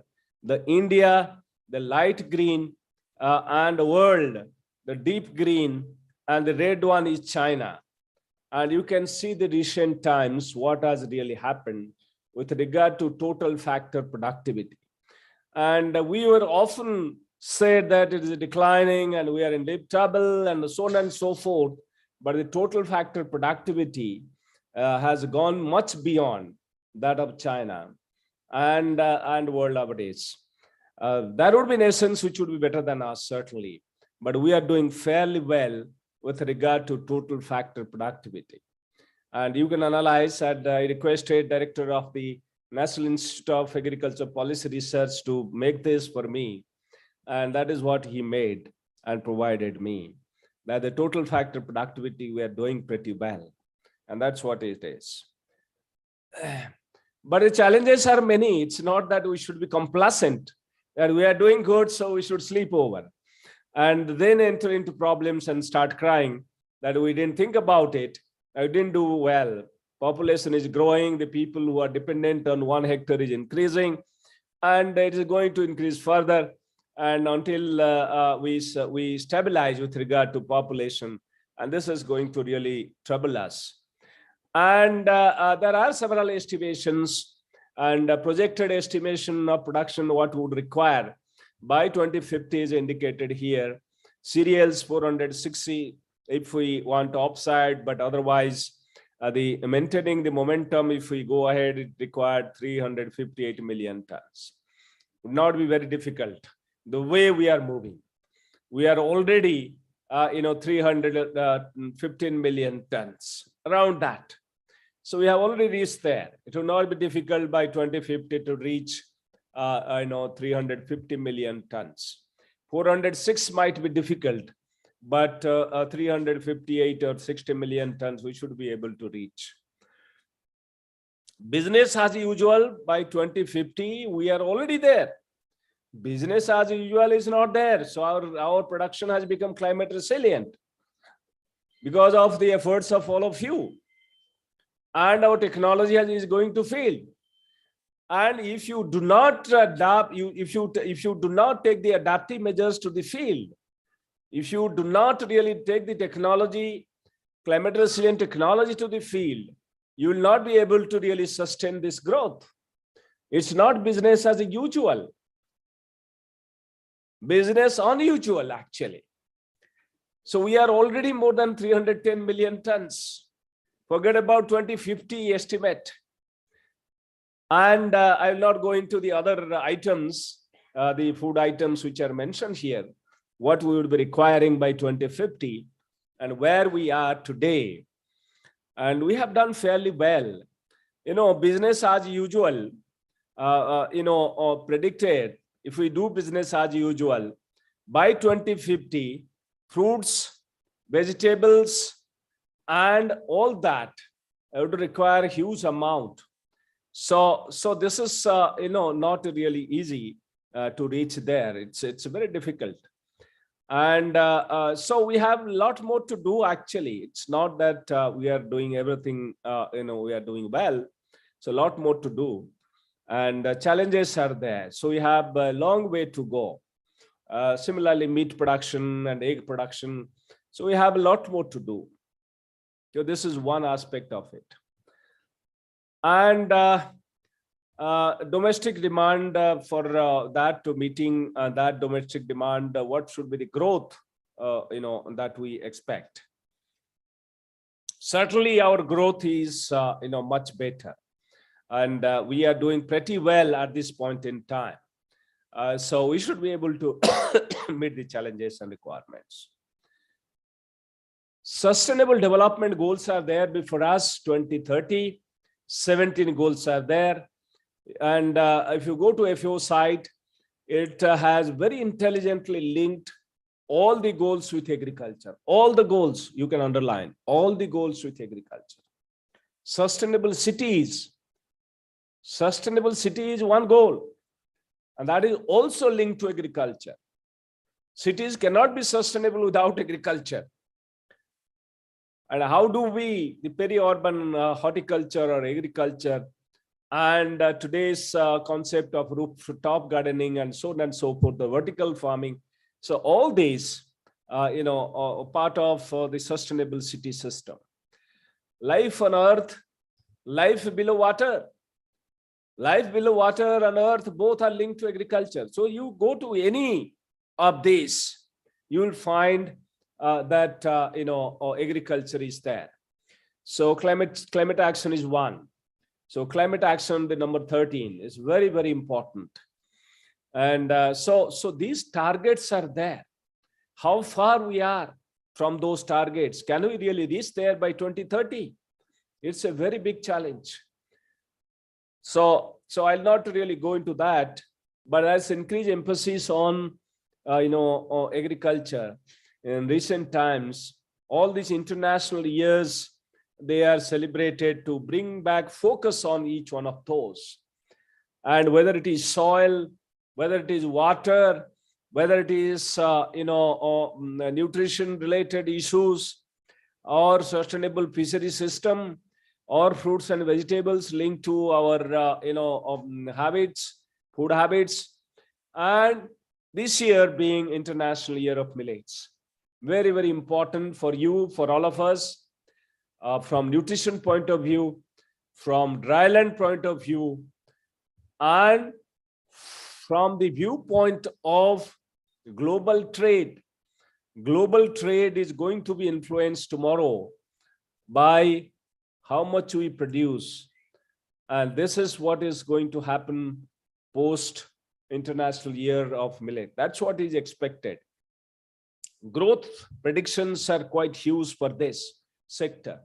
So dryland farming is there to contribute very significantly with regard to millet production. Production has to go hand in hand with the consumption. The demand has to increase, and unless there is demand, the supply would falter and it would not be required to produce more.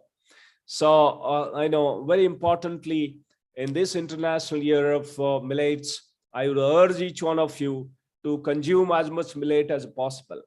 They are healthy food, whether it is with regard to obesity or with regard to the micronutrients, or even protein. Some of these, like proso millet, having more than 12% protein. So see, all are important, and dryland crops requiring very little water, climate resilient, and we should be able to take full benefit out of it. So, and that's the reason why this global focus on agriculture and related issues are there, and these are there to face the challenges. So the future projection, this is IPCC 2007. I have taken as such, what is that they projected with regard to climate change. You all know this. There will be more temperature increase would happen, greenhouse gas emissions would increase. And you can imagine after 15 years where we are. All their projections are coming true. Carbon dioxide emission where we are, and sea level rise where we are, where we are. So that is what is important, what they projected. And they're turning out to be true. And this is, the Mauna Loa laboratory, which is supposed to be the standard of the global estimate of carbon dioxide increase. So that is what is telling us that we are already there, 420 ppm. So we are already there. So it's increasing, and you can see the increase, how the graph is growing. So you can imagine, if we continue to grow at this rate, and where we would be by 2050 or by 2100, unless we arrest this. And similarly, sea level rise, how it is growing, how much it is growing, and all this and I don't want to really read them or tell you. You are the informed community, and you know better that sea level is rising. And sea level rise poses serious threats to the small island nations. Small island nations, their very existence should be in jeopardy. And our coastal ecosystem would be troubled. The seepage of saline water to the coastal areas, and how we are going to really sustain growth there, it's going to be really a challenge. And the risk index, it's old one, and where India is placed, and India always they are placed badly. And sometimes we say what kind of parameters they choose, and but then in comparative terms with regard to other countries, because same parameters they use to all the countries. So obviously, we are not really doing as much. And water stress by country by 2040, and we would be very badly placed by 2040 with regard to water stress. And certainly, the earth doesn't have the capacity to actually, take it up and provide food. And we can't have another earth, though we are trying very hard to find another planet which would be sustaining growth, and we can be relocated there in case something happens. Imagine sun vanishes or collapses and explodes and becomes small pieces, and what will happen to earth? And imagine that. And can there be another solar system, and where there is earth-like situation, and we can be located there? And can we be really located in another system, another planet? And does it exist? I don't know. Our astrological science should be astro science should be able to tell us that whether it is. Astrophysics should be able to tell us whether it exists and when we would be there. Otherwise, we will our own study, Indian study, and by Naresh at IRI. It talks about how much maximum temperature, minimum temperature, how it is going to increase, and what would happen by 2040. All this is there. This is a very precarious state of affair, and we are going to be there. And yield reduction, how much it would happen, 4 to 9%, and how much GDP would be impacted. And these are all estimates. And you might have seen these estimates. Nothing new that I'm telling you. So given all these estimates that these impacts would be there, that can we actually face this challenge? That is very, very important. How do we really face this challenge? And how the production is going to be impacted if wheat, rice, and mustard, sorghum, how it is going to be negatively impacted. Some crops is showing positive trend with regard to impact, but hopefully we'll be able to face it. What is our preparedness? And I believe that you know this. Our preparedness started with a National Action Plan on Climate Change, which was actually initiated at the very high level in 2008 itself. And NICRA followed subsequently as a part of National Mission on Sustainable Agriculture. Total 8 missions were conceived in this. I was going through this National Action Plan 2008, very well written. And I believe that each one of you, of this institute scientists, each one of you must go through it, the National Action Plan, if you have not gone through it. A lot of lessons to learn. And in fact, they mentioned about dryland agriculture and the importance of it and what needs to be really done. And you must read, each one of you.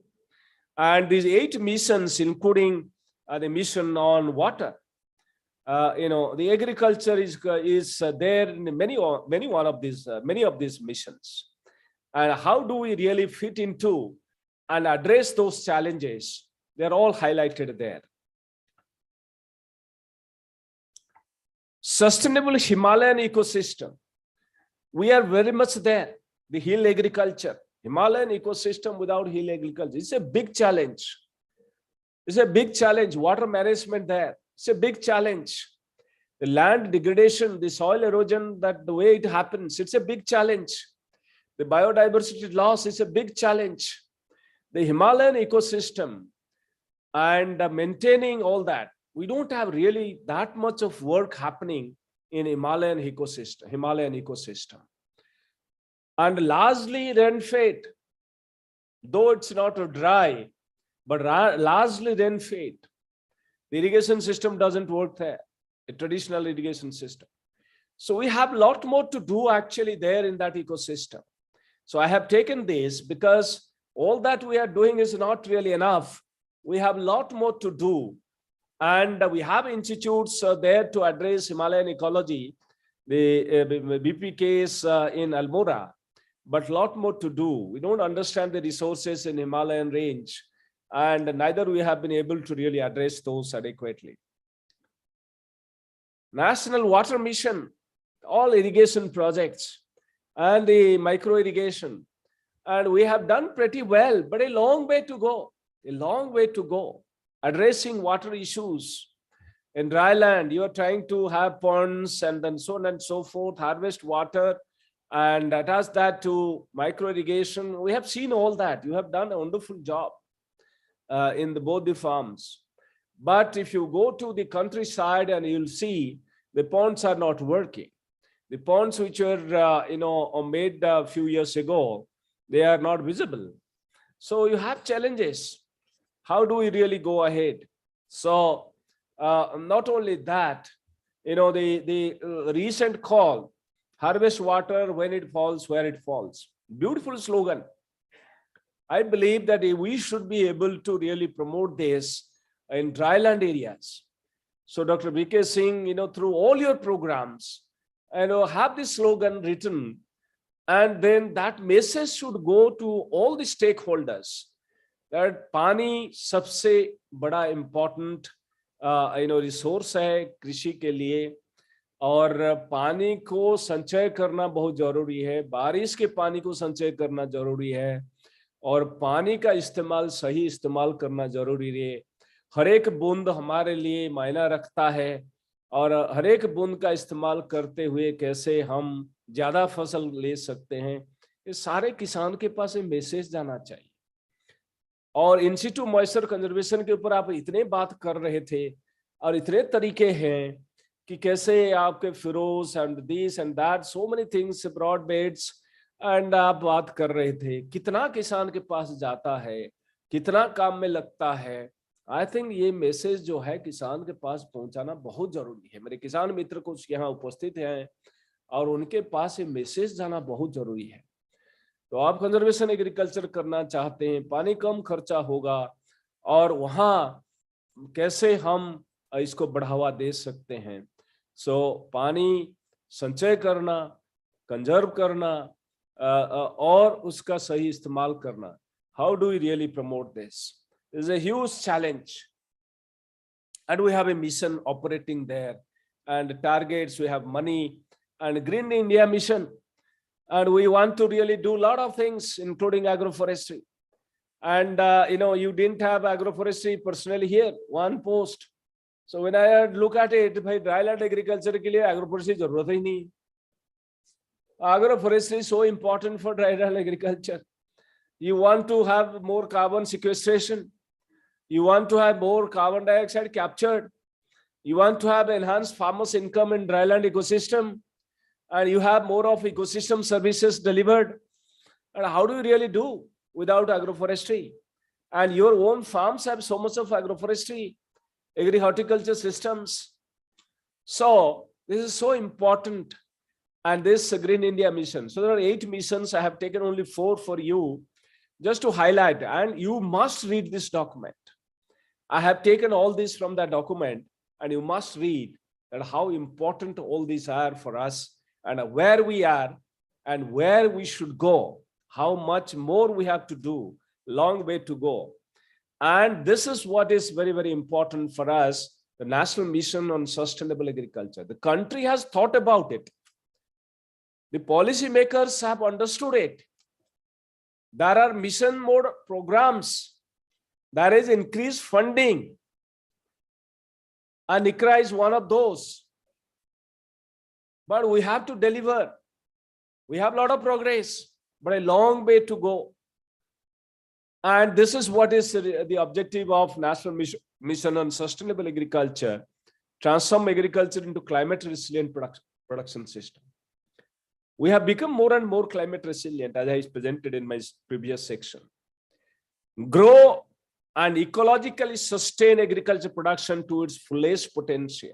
I am reading it word by word, and that must be understood by each one of you. ensure food security and equitable access to food resources. It's not just production. Equitable access to food resources. All policymakers must understand this. Enhance livelihood options. How important it is in dryland situation that you all know. आपका काम आपके संस्थान के परिसर में सीमित नहीं होना चाहिए और आप कोशिश कर रहे हो। आप कितने किसान को आज बुलाकर सम्मानित किए हैं, बहुत अच्छी बात है। और ज्यादा और करने की आवश्यकता है। ज्यादा से ज्यादा प्रोग्राम जितना किसान के साथ हो और उनके संबंधित हो और ये मैसेज सबके पास जाए, इंफॉर्मेशन जाए, नॉलेज का डिसमिनेशन हो और जो आपके बहुत सारे टेक्नोलॉजी है उसका डिसमिनेशन हो। ये बहुत जरूरी है। लाइवलीहुड अपॉर्चुनिटीज जो हम प्रोवाइड कर सकते हैं करना चाहिए और contribute to economic stability at the national level. And you have a lot of role to play in this, the dryland agriculture. And these are the action points. I'll not go into it because I'll not read. So you know this. And if you have not read, there has to be one presentation on National Mission on Sustainable Agriculture. And for all of you, for the benefit of all of you. But I have highlighted some. To enhance agriculture productivity through customized interventions, such as biotechnology and promoting efficient irrigation system, demonstration of appropriate technology. 3 keywords. Biotechnology का इस्तेमाल करना है, सिंचाई का व्यवस्था करना है, efficient irrigation system, that's key point, और टेक्नोलॉजी डेमोन्स्ट्रेशन करना है और उसके साथ साथ कैपेसिटी बिल्डिंग करना है। ये 4 कीवर्ड है जो आप सब कर रहे हो। आपके 2 दिन का जो प्रेजेंटेशन रहा इसी में सीमित था, इस चारों चीजों में हम कर रहे हैं। और बायोटेक्नोलॉजी कैसे करना है, क्या करना है, मैं थोड़ा सा प्रेजेंटेशन उसके ऊपर दूंगा। और उसके बाद लैब टू लैंड को बढ़ाना है, कैसे बढ़ाएंगे उसका तरीका हम डिस्कस कर रहे थे पिछले 2 दिन में और उसको हम तरीका बताएंगे आगे, आपके रिकमेंडेशन में लाएंगे, स्पेसिफिक एक्शन पॉइंट्स देंगे कि कैसे करना है, आगे बढ़ाना है। आप तो कर ही रहे हो, आगे कैसे कर सकते हैं। emission reduction कैसे करेंगे, this is very very important. Energy and all that, there is a mission on energy, so solar energy and all that, so I'm not going to do that. But crop varieties, livestock, manure management तहत कैसे हम इसको कम कर सकते हैं। Develop drought and pest resistant crop varieties, adopting resource conservation technologies, providing institutional support to farmers, and capacity building of stakeholders. So those points are coming again and again. So technology बनाना है, develop करना है, demonstrate करना है, capacity building करना है, ये करके हमें इसको करना होगा। So ये हमारा responsibility है।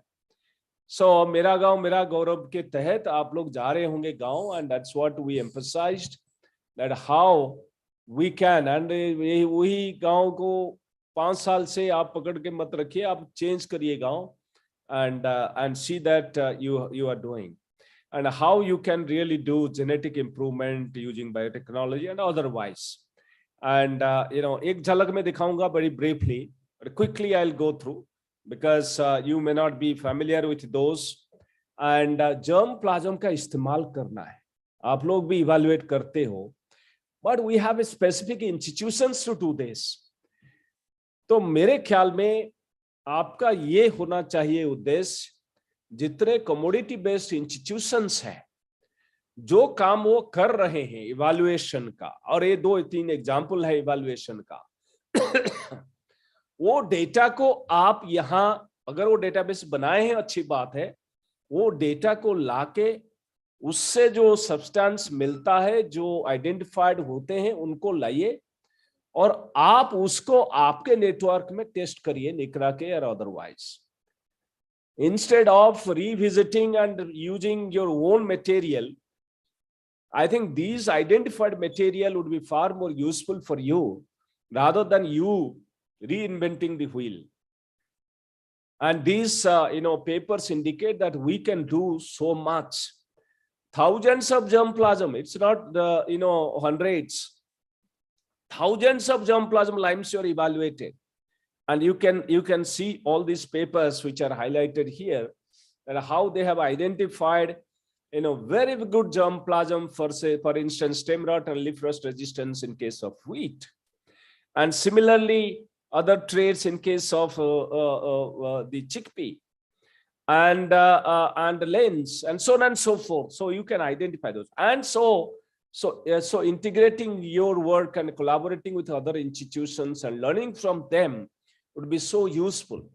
So Director Saab, it would be very useful that if you have interface with other institutions, invite them, talk to them, and आजकल आप online meeting कर सकते हैं, and try to understand from their work what are the germplasm, climate resilient germplasm, climate resilient varieties which have been recently developed and not as a part of NICRA, and how that can be promoted through your programs, validated through your programs, and that would be quite useful. And this is identifying new genes and alleles. And I believe that if once you have broad-based germplasm available with you, you can do that. And that is preparing ourselves for future. I'll not really overemphasize on this, but preparing for future. Gene deployment, allele deployment would happen in future. And some examples I'll give you as we go along. This is one example of finding new alleles using wild species for blast resistance in case of rice. So future climate change will bring in new races of the pathogen. There are some examples already, new pests, and you can't just tackle them because we don't have resistance available in the cultivated species. So you have to go to the wild species and identify new alleles. And this is one example of how new alleles can be identified in the wild species for blast in case of rice. And this is identifying genes for the salinity tolerance in case of rice, particularly the late stage salinity. So this is with work with in collaboration with the CSSRI Karnal. So all these possibilities are there, that how you can utilize germplasm resource to identify good varieties, good lines, and develop new varieties, crop varieties.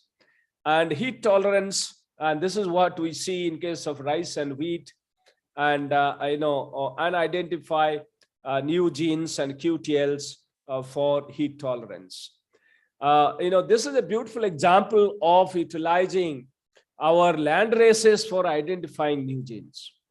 So this land race belonged to India, FR13A. Gene was there, sub1A was present there, discovered elsewhere, but transferred to many different backgrounds. And Swarna sub1 is a beautiful example. It became a mega one, and all submergence, areas where submergence happens, this variety is being grown. So you all know this, that climate change bringing heavy downpour, flash floods, and submerging rice fields for more than 15 days. And this is one variety which can sustain, survive, and give you yield. Unthinkable, but we have germplasm which can provide this, and more deployment of such genes. You have a small section working on this aspect of drought and other heat and all so on and so forth. But I believe that your interaction with other institutes will be very, very crucial.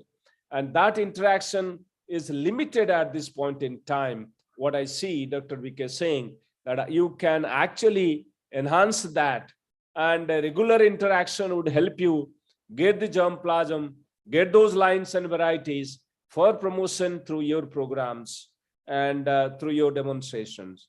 And this is another example that how you can very specifically mobilize genes from one background to another and build varieties which are having multiple tolerance. For instance, submergence and drought put together a new variety has been developed. And this is all screening and all that. This is CR-THAN 801 and 802, and which has submergence tolerance and drought tolerance, both put together. And I believe such varieties need to be promoted through your program, technology demonstration programs, TDC. And TDC component must be hunting for such varieties which are being developed every year. The ICRPs, their meetings, and the outcome of those meetings you should be looking for, and immediately get those material and then put those through your programs so that they are demonstrated large scale and they are utilized. And you are already doing, to what extent you are doing, you know better. So, but this is my suggestion, that get the ones which are just released or identified to be released. And this is one example. And already, 4 or 5 years ago, it was released. And I do not know, it has already formed the part of your technology demonstration component. And similarly, the mutant resource can be utilized to identify, new genes and alleles and mobilize that. In fact, this particular resource which we developed has been already utilized to develop herbicide tolerant lime. In direct seeded rice, you require herbicide tolerance. In zero till or no till situation, you require, even if you have mulch, in direct seeded rice, if you don't have mulch, there will be so much of weed, and you require herbicide treatment. And herbicide tolerant lines have been developed. And now a new variety has come. So Saubhagidhan was already existing, and Saubhagidhan has been improved very significantly for yield and herbicide tolerance. It can be direct seeded. And this technology information should be now be part of your technology demonstration component, whosoever is dealing with, and so that it goes to the farmers as early as possible. And drought tolerant mutants, and they are already available. A lot of work is happening. And this is the herbicide tolerant line which we developed through mutation, EMS induced mutation. And there are basic information. But as I said, this has gone to different backgrounds, and you have lines available to be developed as a new variety. So new varieties are coming, but they need to. It takes 10 years to reach the farmer's field. We should be able to promote next year. If you know what is being developed, that linkage is not there, and that is most crucial. And this is through gene editing. When we conceived about gene editing 5 years ago, globally there are developments, but in India, there is almost nothing. And today we have lines in case of rice, for instance, which are mutated through gene editing for a gene called DST, and that gives you salt and drought tolerance, very high level of that. And similarly, you have also genes, and you can see by mutating one gene,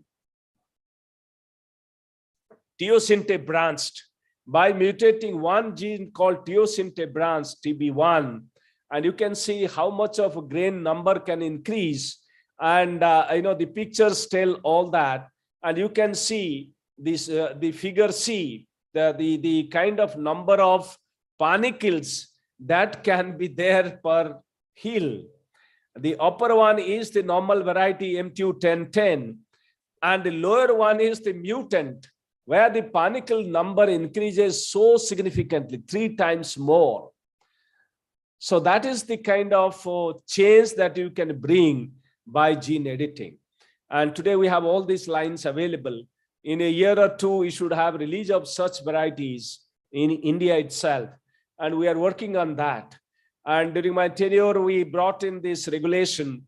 And there are other mutants which have been generated through this program of National Fund, which we funded. And this is the kind of regulation we brought. And this is a very important policy decision which happened. And global community, scientific community has appreciated this. India exempts SDN1 and SDN2 type of gene edited products. They are not transgenic. And that's why the GAC guidelines do not apply to this. And they can be freely grown, and they can be cultivated, released. and farmers can take full benefit out of it. And this regulation is a very significant one which we brought out. And thanks to Government of India for understanding and realizing this. What are the management options? You work on management and a lot of things are there. And, I have taken more time, but, I thought it would be relevant to present before you and also derive new pathways for you. That would be useful for all of us to really move forward. These are all your work. District level contingency, district level vulnerability map you have prepared. And we have been discussing. What is the possibility of, and this is being utilized by state governments, national government, very good work. Congratulations to you. But what is the possibility and how reliable it is, and what is the possibility of extending that to block level and establishing vulnerability situation at block level and very accurately, precisely, and that you know better, and you should be able to really see at what extent we can do that. The automatic weather stations are not there. The remote sensing data is available. Resolution is better. The recent ones are far better. And what extent we can use remote sensing data to establish vulnerability map or risk maps, whatever you call, and how best we can improve upon this. And I know this, I believe you will be working already on this, and I'm sure we'll have always improvement on this. These are all your work, Prabhakar, your slides, and these are the NICRA, and you are working. You have a TDC component, and you have research component, and you have some sponsored projects and all that. You made a presentation, and a lot of things happening. And you are trying to minimize risk. As I said, Indian agriculture has minimized risk, and we are very happy at this point in time. But this climate resilient village system that we have established, and how we actually promote this. We already discussed this, that Maharashtra is implementing in 5,000 villages. 5,000 villages. Your component, your concept, your technology being implemented there. You must be visiting, and in groups, you must be visiting those villages to learn lessons, that what is that happening or working there, and what is not working. What is not working, very important for us. What is not working and why it is not working. Which technology is more relevant to a particular situation. It will give you wealth of information. They have implemented in 5,000 villages. Maybe it is working in 1,000 villages. Getting data of that 1,000 villages and learning lessons from that would be so important. And that is not available at this point in time. So this is what is actually should be in a mission mode. We should be really doing this. Lessons learned from your own 151 villages. Now you have changed. 84, 85 are new. What happened to those which are discontinued? What happened to those which are now continued? There will be a lot of lessons from those. It's not to really highlight that we have climate resilience, we are doing wonderfully well. We are doing wonderfully well. But I believe there is a lot more to do from this climate resilient village system. We can keep expanding, but we can't do. We have to interface with the state government as much as possible. We have not gone beyond. We had some discussion with some states, but it hasn't really materialized. So it has to go beyond Maharashtra. Thanks to Dr. Venkateswarlu, he prepared here in ICAR project, and there when we was busy, and he was also promoting this. But we haven't gone beyond that. If you are so confident about climate resilient village system, and in Bihar they have adopted, we must go there and then see what is really happening. And so we have a lot of work to do. And very importantly, building village level institutions so that it is sustained, self-sustaining models are established. And this is more important than having a model. And how do you really do this? We can't do everything. The state governments have to do. So we have to do hand-holding, train them, and then interface with them to start with. District agriculture contingency plans you have prepared. We have been discussing, can we really make it, prepare an online version, make it real time, that this time, within a week's time, we say that the climate is going to be like this, or the weather is going to change in this format. Feed it, and it will give you a set of recommendations. So your district contingency plan should be dynamic. And that dynamic system that you are already working, I'm sure, and you will be able to really prepare this.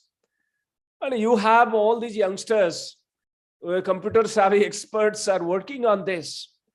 The startups are working on this, guiding farmers. So why we can't really do this for the whole country? Even irrigated ecosystem requires this. Forget about dryland situation. Irrigated ecosystem also requires this. You work on conservation agriculture. Conservation agriculture, so much of kind of demonstrations and experiments we have heard from you, and a lot of things happening at the country level on conservation agriculture. How much we have progressed in conservation agriculture? Why it is not really progressing? What is the real bottleneck in conservation agriculture? How do we make it more acceptable to farmers? Zero tillage, no tillage, minimum tillage, residue incorporation, use of herbicides, or whatever.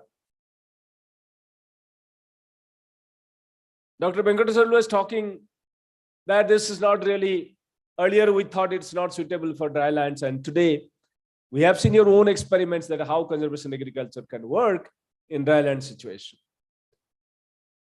So how do we actually take it in a faster format, faster mode? And that is the challenge. How do we really convince the policymakers to start with to have more funding, have supports, the schemes? We talk about carbon trading. If there is a carbon advantage in conservation agriculture, can our subsidy system be linked with conservation agriculture? Can we have a policy in relation to this? The subsidy and procurement should be linked to conservation agriculture practices. Carbon trading will pay the farmers. Government can chip in. Companies would come. Companies would come. But there is a possibility that why we can't, the government cannot support and divert subsidy system to conservation agriculture practices where carbon sequestration would be there. So similarly, we have been talking about watershed and a lot more. Dr. Verma was talking about, and others also mentioned about it. And so a lot of things, and today, very little emphasis on watershed management, very little emphasis. So how do we really consider and take this watershed concept and mainstream it? So I don't know, I mean, you can tell me better. How do you really, farming system, everybody talks about farming system, an integrated farming system.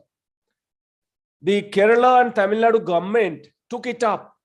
More than 15,000 units are there in the farmers' field on their own funding.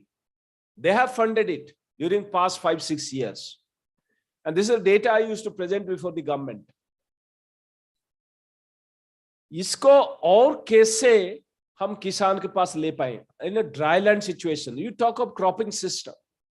So many cropping system experiments we have heard from you. There are few systems where animal component was also presented. What are those which are mature and to be are ready to be taken to the farmer's field?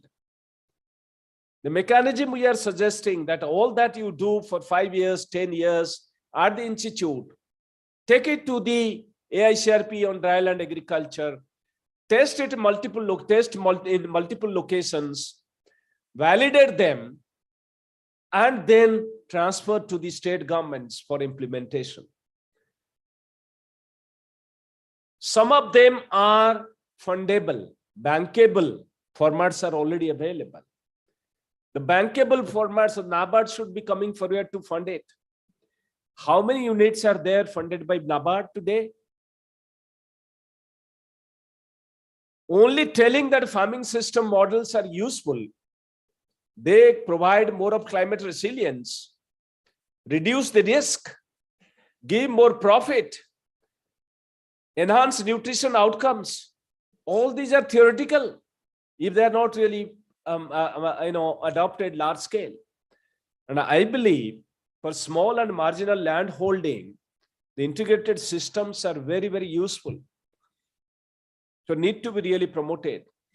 And in dryland situation also, I have taken one slide on agroforestry. How much we can do with regard to sequestering carbon, harnessing carbon dioxide, and putting that there in the trees for years together. All this data is given here. Models are available. How much carbon is sequestered and how much we can do, all this data is available. What is the target? I was trying to find out what is the target. They say another 2.5 million hectares we have to have in another few years' time. So these targets are moving, actually, this is moving very, very slow, very, very slow. So needs really that kind of impetus to reach there. And I believe that the government of India would take note of this. This is international movement to have dairy net zero.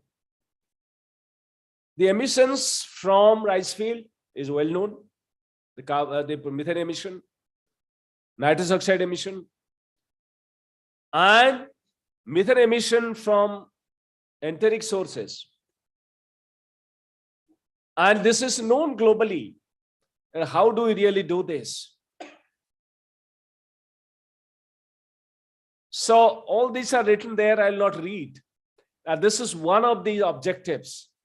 We have not really signed this and joined this movement, that dairy net zero.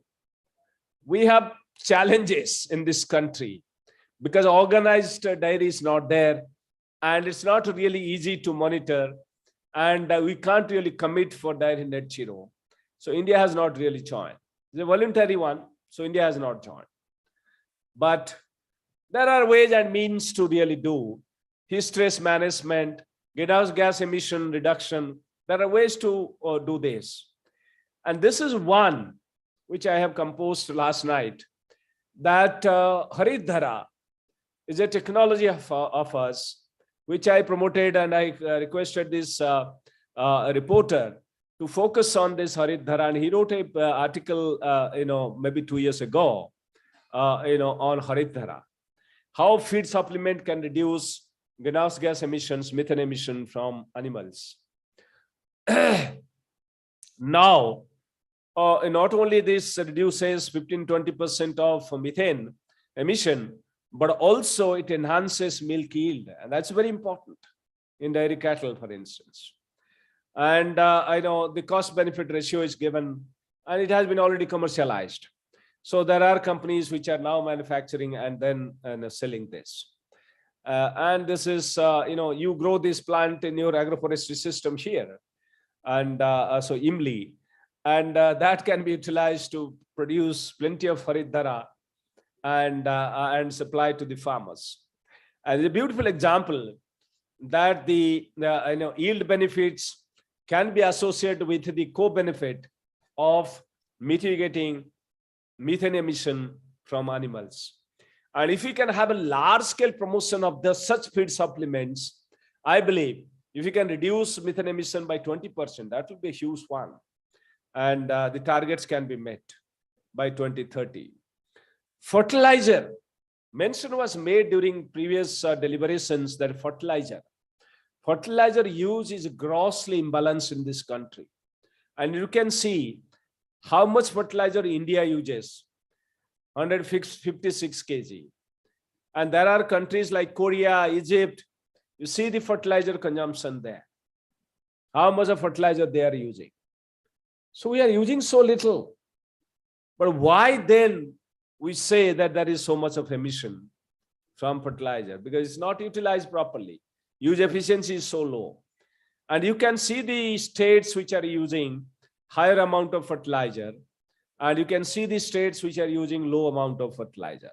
So gross disparity in this country with regard to fertilizer use.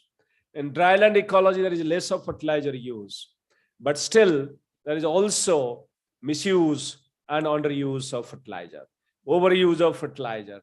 Many instances this is happening, and we need to really address this. Dr. V.K. Singh was presenting that there was, one nationwide, we had, farmer interaction with regard to balanced use of fertilizers. So we took it during my tenure, we took it as a challenge. How do we really improve upon balanced use of fertilizer? Unbalanced use, we should really eliminate that, but that's not really happening. It's quite frightening. You can see southern part of the country is very close to recommended dose, 4:2:1. Southern part quite well received, they have well received the recommendation. And eastern part is closely following 4:2:1. That's what is recommended. And you can see the northern part. What is the nitrogen use? And vis-a-vis the phosphorus and potash use. And the western part. Still western part is better, and the northern part is, So if your fertilizer use is so much, and use efficiency is 20 to 30%, and what is that you are doing? The natural resource base is degraded. The greenhouse gas emissions are more. And in the process, how do you have sustainable food systems? How do you have more of, rather less of emissions? How do you have, address your climate resilience building in? So you can't have. So this is what is a major concern for the country, that, when we talk of addressing the issues related to climate change, it's not easy. And mind you, we are all working with balanced use of fertilizers for decades. For decades. This simple message has not gone to the farmers. Farmers are not following this. Forget about your technologies with regard to managing water and all that you talk about. How much it will go to the field tomorrow? That's a serious concern. So friends, time is moving, and we have a lot of agro advisory. किसान भाई यहाँ उपस्थित हैं. agro advisory सब digital हो गया. ये अटारी का डायरेक्टर भी यहाँ है, और अटारी का डायरेक्टर बहुत सारे बातें कर रहे थे, एडवाइस दे रहे थे. बट ये अटारी हमारे केवीके सिस्टम को, वहाँ आईसीटी, आप आईसीटी से भी हैं, और आईसीटी का इस्तेमाल ज्यादा से ज्यादा कैसे करना है, और आईसीटी का एडवांटेज किसानों को कैसे देना है. आपके जिला में केवीके के पास किसान का हिसाब ही नहीं है. किसान कितने हैं आपके जिला में, उसका डाटाबेस ही नहीं है, और किसान का मोबाइल नंबर नहीं है. अगर किसान का मोबाइल नंबर नहीं है तो आपको मैसेज क्या देंगे अब उनको?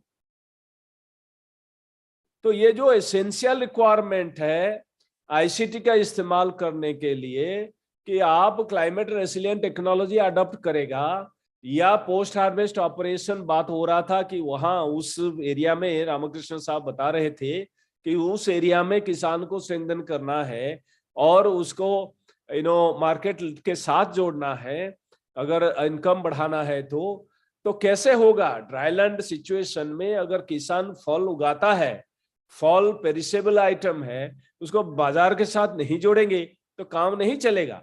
तो how do you do this?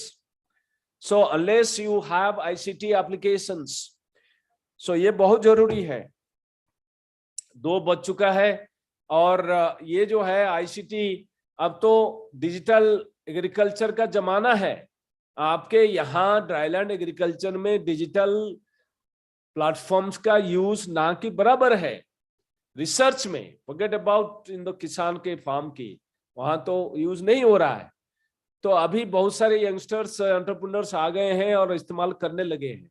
हम तो किसान ड्रोन चला दिए हैं, उड़ा दिए हैं, और प्राइम मिनिस्टर साहब के द्वारा रिलीज हो गया, लॉन्च हो गया, लेकिन आपके यहाँ इस्तेमाल नहीं हो रहा है। सो आई बिलीव दैट ड्रोन का इस्तेमाल सॉइल फर्टिलिटी के लिए, ड्रोन का इस्तेमाल क्रॉप ग्रोथ मॉनिटरिंग के लिए और क्रॉप कंडीशन मॉनिटर करने के लिए और इरिगेशन के लिए एम्बेडेड सिस्टम का इस्तेमाल, आईओटी का इस्तेमाल करना है।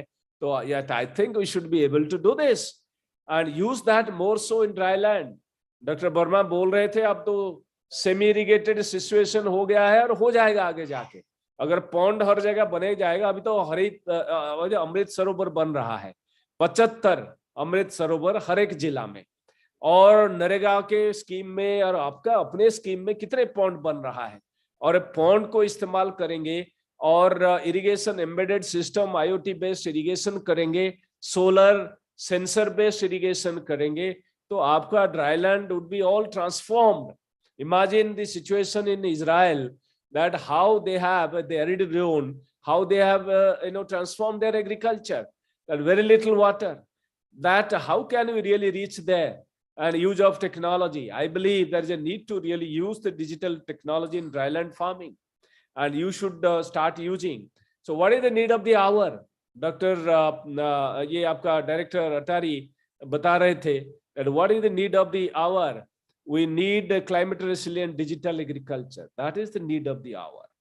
So I believe that is the message I would like to give you, that we need climate resilience, and climate resilience should go with digital systems, platforms, and modern day agriculture. And किसान इतना technology savvy हो चुके हैं, and हम अगर evolve नहीं करेंगे, हमारे रिसर्च में इवोल्यूशन नहीं होगा, we will be falling short of expectation and we will be left behind. So global agriculture जिस दिशा में जा रहा है, we need more of international collaborations, and we need to really work with them, global experts, and learn from them, so that we build our research platforms for tomorrow to meet the challenges of climate change, and have more of sustainable food systems established, particularly in difficult scenarios of dry lands. And with this message, I stop here. Thank you very much. And I thank you very much for your patient hearing. And if we are here today, we have to thank farmer, because किसान के वजह से हम लोग यहाँ आज उपस्थित हैं, खाना खाने के लिए मिलता है, और आज हमारे लिए यहाँ नहीं, ग्लोबल स्टेज में खाना खाने के लिए अगर कोई दे रहा है तो किसान दे रहा है। और किसान का जो तकलीफ है कितना हम समझते हैं, तो बहुत कम समझते हैं। तो संवेदनशील होना चाहिए किसान के प्रति, और हर एक वैज्ञानिक जो यहाँ उपस्थित हैं, मैं निवेदन करूंगा कि हमारा संवेदनशीलता किसान के लिए बजाय रहे, और विशेष रूप में शुष्क इलाका के लिए हमारा काम और तेजी से चले। मॉडर्न टूल्स टेक्नोलॉजी को इस्तेमाल करते हुए हम समाधान देते जाए, और यही निवेदन के साथ मैं समाप्त करता हूं। बहुत बहुत धन्यवाद आपके यहाँ उपस्थिति के लिए, और डॉक्टर वीके सिंह साहब और डीडीजी साहब, बहुत बहुत धन्यवाद मुझे मौका देने के लिए। बहुत बहुत धन्यवाद हमारे जो मेंबर्स आरएसी का जो उपस्थित हैं, उनके तजुर्बा से आपके सामने उनका वक्तव्य रखे हैं। मेरे तरफ से आप सबको ढेर सारा धन्यवाद, बहुत बहुत धन्यवाद, नमस्कार।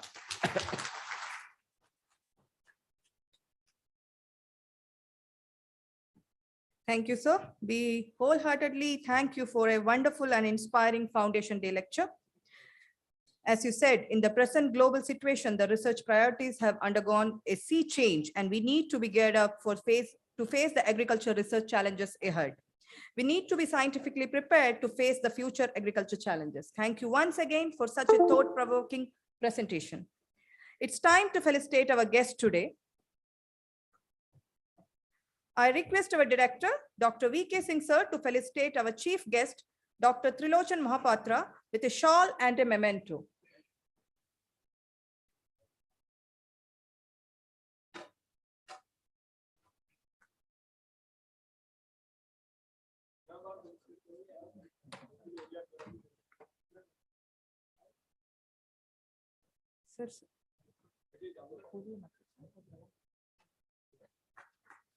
Thank you, sir. Thank you for your valuable time and input. Thank you so much from the whole CRIDA family. I once again request our director, sir, to felicitate Dr. B. Venkateshwarlu, former VC, Vasantrao Naik, Marathwada Krishi Vidyapeeth, and former director, ICAR-CRIDA. Thank you, sir.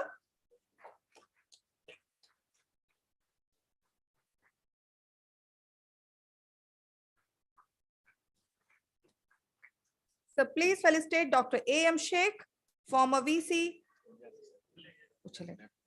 Dr. Y.S. Ramakrishna, sir, former director, ICAR-CRIDA.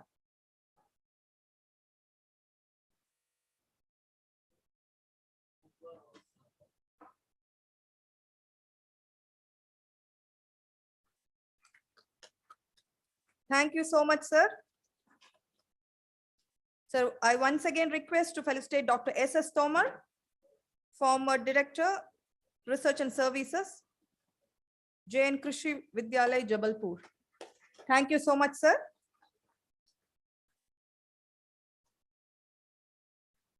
Sir, please felicitate Dr. H.N. Verma,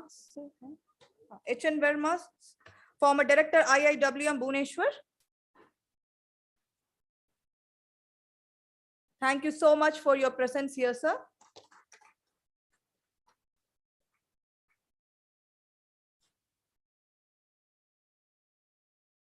So once again, please felicitate Dr. Sheikh and Meera, Director, Atari Zone 10, Hyderabad. So thank you so much for coming over.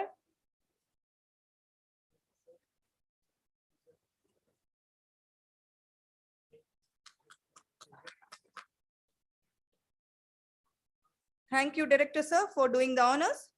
As we have come to an end of this session of our Foundation Day, I call upon Dr. S.K. Bell to propose the word of thanks. But let me assure you the celebrations has just started. A lot more is planned for the day. Thank you, Dr. Visa. Respected dignitaries on and off the dais, good afternoon to all of you. Today, I feel honored and privileged to extend a vote of thanks on this auspicious occasion. I extend my warm regards to Dr. Trilochan Mahapatra, sir, former Secretary DARE and DG ICR, for readily accepting our invitation to be the chief guest during this 39th Foundation Day celebration of ICAR-CRIDA and delivering the informative and thought-provoking Foundation Day lecture. Thank you once again, sir. My deep regards to Dr. Suresh Kumar Chaudhary, DDG NRM, for accepting our invitation and addressing the gathering online, despite of his very busy schedule. My sincere gratitude to Dr. B. Venkateshwarlu, sir, former Vice Chancellor, VN Marathwada Krishi Viswavidyalaya Parwani, Dr. A.M. Sheikh, former Vice Chancellor, Anand Agriculture University, Anand, Dr. Y.S. Ramakrishna, sir, former Director, CRIDA and former PC ECRIPAM, Dr. H.N. Verma, former Director, ICR, Indian Institute of Water Management, Bhubaneswar, Dr. S.S. Tomar, former Director, Research, JNKVP, Jabalpur, Dr. Sheikh and Meera, Director, Atari, Zone 10. Thank you, sir, for being here with us. I place on record my gratitude to our own director, Dr. Vinod Kumar Singh, for guiding us for the successful conduct of this program. I am extremely thankful to all Dr. B. Krishna Rao is here, Director Valamtari. My sincere regards to the Dr. G.J.S.N. Rao, Dr. P. Vijay Kumar, Dr. G. Subbareddy, Dr. G. Maruti Sankar, Dr. Ramanna Rao Sahab online, former project coordinators of ECRIPAM and ECRIPDA, other heads present here. I thank all the online participants for accepting our invitation and joining this function, especially scientists from ECRIPDA, ECRIPAM, NICRA centers, ATARIs. And an event of this dimension cannot happen overnight. We have been fortunate enough to be backed by a team of very motivated and dedicated staff of CRIDA. Heartfelt thanks to members of all the committees, vis-a-vis program management, stage hall management, food arrangement, award evaluation, memento and citation preparation, sports events, decoration, etc. I'm also thankful to staff of TOT administration and finance section, vehicle section of CRIDA for the support. Thanks to all the former employees of this CRIDA to be present with us today, all scientists, technicals, RA, SRFs, contractuals, and other staff of CRIDA for being here. I also congratulate all the awardees, including farmers, best staff, publication super achievers, and sports, and thanks for joining us in this event. Last but not the least, if I have missed someone, it is unintentional. And once again, I thank one and all. Namaskar. Thank you, sir. Before I conclude, I would like you all to pay attention for the lunch arrangements made. To avoid the crowd, we have arranged the lunch at 3 places. The lunch for the VIPs and guests are arranged at IGH. All the permanent and retired staffs of HRF, GRF, CRIDA, and KVK, and the awardee farmers are requested to have their lunch at TTC Dining Hall. The non-permanent staff of CRIDA are requested to have their lunch at new parking area near the second gate of CRIDA. Now I request all the staff members to kindly stand up for the national anthem.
Thank you, sir. Before we proceed for the lunch, let us assemble outside.